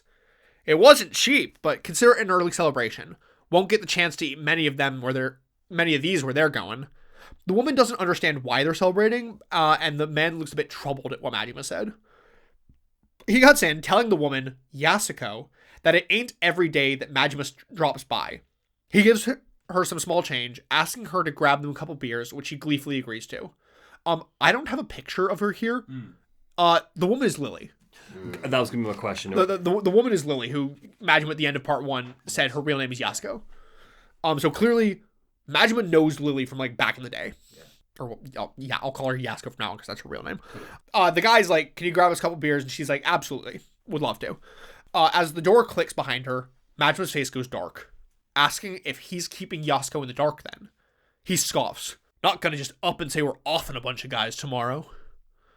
Surely, though, he can at least say that they'll be away a few days on business or something. At least say goodbye. You owe her that much. He waves Majima off, saying that that's bad luck. The man's face goes serious, asking if Majima brought them. Sure did. He moves the watermelon to the side, putting his bag on the table and opening it. Inside are 6 revolver pistols. They're the real deal. Come checked and certified straight from the Dojima family. 6 rounds each. 36 slugs total. Should be enough for Yoshiharu Ueno and whatever Seiwa clan thugs he's got with him. The man asks Majima how many men they're expecting, with Majima telling him that likely no more than 10, so 3, maybe 4 shots a man. They put the guns back in the bag, closing it up, and the mood lightens a bit. Majima lies back. You know, bro, if you want out, now's the time. It's 2 on 10, ugly odds, even with the element of surprise. And say we do pull it off, that's 10 years minimum. Could be life. We might hang for it. Me, I'm a lone wolf. Been ready to die for this since the day I called Shimano my boss. But you've got Yasuko-chan. Saejima, you sure that you can just leave her behind like that? Saejima, that's his name. Saejima. I'll give you his full name. His full name is Taiga Saejima. Taiga Saejima. Cool. Which is hilarious given that he has a tiger tattoo. Yeah. Saejima gets up, looking pensively out the window as Majima speaks, before letting him finish and teasing him, saying that he's letting his Kansai accent slip. Majima tells him that he's being serious, but Saejima cuts him off, saying that his decision is made. Majima would die for his boss, then no shit he's willing to do the same for Sasai. So his boss is Sasai. I gotta know, brother. I gotta know, brother. No, we're not doing Hulk Hogan. Yeah, no. What were you going to say? Was that going to be Saejima's voice? That was going to be Saejima's voice. No, thank you.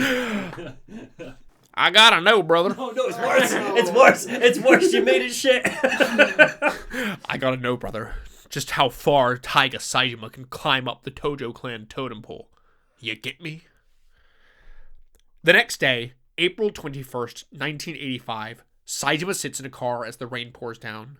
He checks his watch. Where the fuck are you, bro? Oh yeah, he's got his teeth gone. He gets out of the car, running across the street to a payphone, seemingly worriedly looking around as if he could be found out at any moment. He calls what seems to be the Shimano family office, asking where Majima is, but before he can get an answer, a car pulls up to the building at the end of the road, a number of men getting out. They're here. He hangs up the phone, watching the men get out. God damn, that ain't 10, that's a fucking army. A grunt opens the door as an older gentleman steps out, being escorted into the ramen restaurant. We should also recognize Katsuragi here. It's a slightly younger, but that's Katsuragi. Right, yeah. So this is Patriarch Ueno, who's the head of the Ueno Seiwa. And in present day, he's like bedridden and ill and- present day, he's old and sick. So that's interesting. So Majima and his friend Saejima. Saejima had been contracted to kill Ueno. Yep. Jesus. And everybody who's here with him. Wow. Clearly, given Katsuragi is in the present day, something happened. And it was Shibano who gave that order. Well, was it? Because his friend doesn't answer to Shimano. Shimano, sorry. Thanks it. Yeah. I can't remember what Yakuza 0 told us. I'll say later, at this point, Majima's not actually a member of the Shimano family. Gotcha. There isn't a Shimano family. Majima at this point is a Dojima family boy. Okay. So Shimano took him when he split off into his own family, but at this point, they're both Dojima family. So this hit was contracted by, of course, Dojima family, bunch of killers. So the hit was contracted by the Dojimas. Cool. Okay. Saejima grunts as he goes back to the trunk of the car, opening it and retrieving the bag of guns. He tucks 2 in his waistband, 1 in his jacket pocket, and holds 2, before looking hard at the final gun and putting it in his mouth. Yeah. He steals his resolve and begins walking towards the restaurant. That's the Yakuza 0 image right there. That's what I remember. I did put that one in Yakuza 0, yeah. Good stuff. He kicks open the door and immediately begins firing, mowing through the crowd of men inside. They try to fight back, but Saejima is a one-man army, unstoppable. He continues his rampage towards the back of the restaurant, where the guys try to jump him. They try to pull out his own guns. He's literally throwing guys off him. He's twice the size of most of the other guys in there. He continues his rampage towards the back of the restaurant, where Patriarch Ueno is sat with the Seiwa officers. Katsuragi gets up, trying to fire back at Saejima, but despite managing to hit him in the shoulder, he's quickly overpowered. Saejima tosses his empty guns to the sides, grabbing fresh ones from his waistband, catching a man who rushed him and holding him up as he fires 2 shots into his stomach. He continues forward, the officers now cowering in fear under the table, but Saejima will leave no survivors, quickly finishing them. He gets up on the table, killing all as he looks down on the trembling chairman. From behind, Katsuragi, who wasn't fully killed, manages to shoot Saejima in the back, rushing forward and throwing himself on top of the boss, begging for Saejima to spare him, saying that he swore he'd protect him with his life. Saejima looks him in the eyes as he pulls the trigger, a shot straight to the heart. Sorry, but I've got my orders too. Ueno-san, it's nothing personal. A shot rings out across the empty street as the birds fly by. But we're led to believe he's alive in present day. And that's where we're going to leave it for this part. That is your little tease into part 2. That's a good little twist there, yeah. So is Katsuragi just pretending that he's alive? Where was Majima?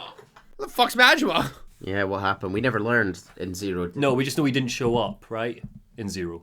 And he's felt guilty We-ish learned kind of in 0. Was he kidnapped by... We high-leveled learned in 0. We'll learn the specifics. He was kidnapped by Shimano at that Yeah, I point? feel like Shimano got in the way. Or... Afterwards. I'll get into that later. Yeah. Oh, but I've just realised that that's what he's waiting for in Yakuza 0.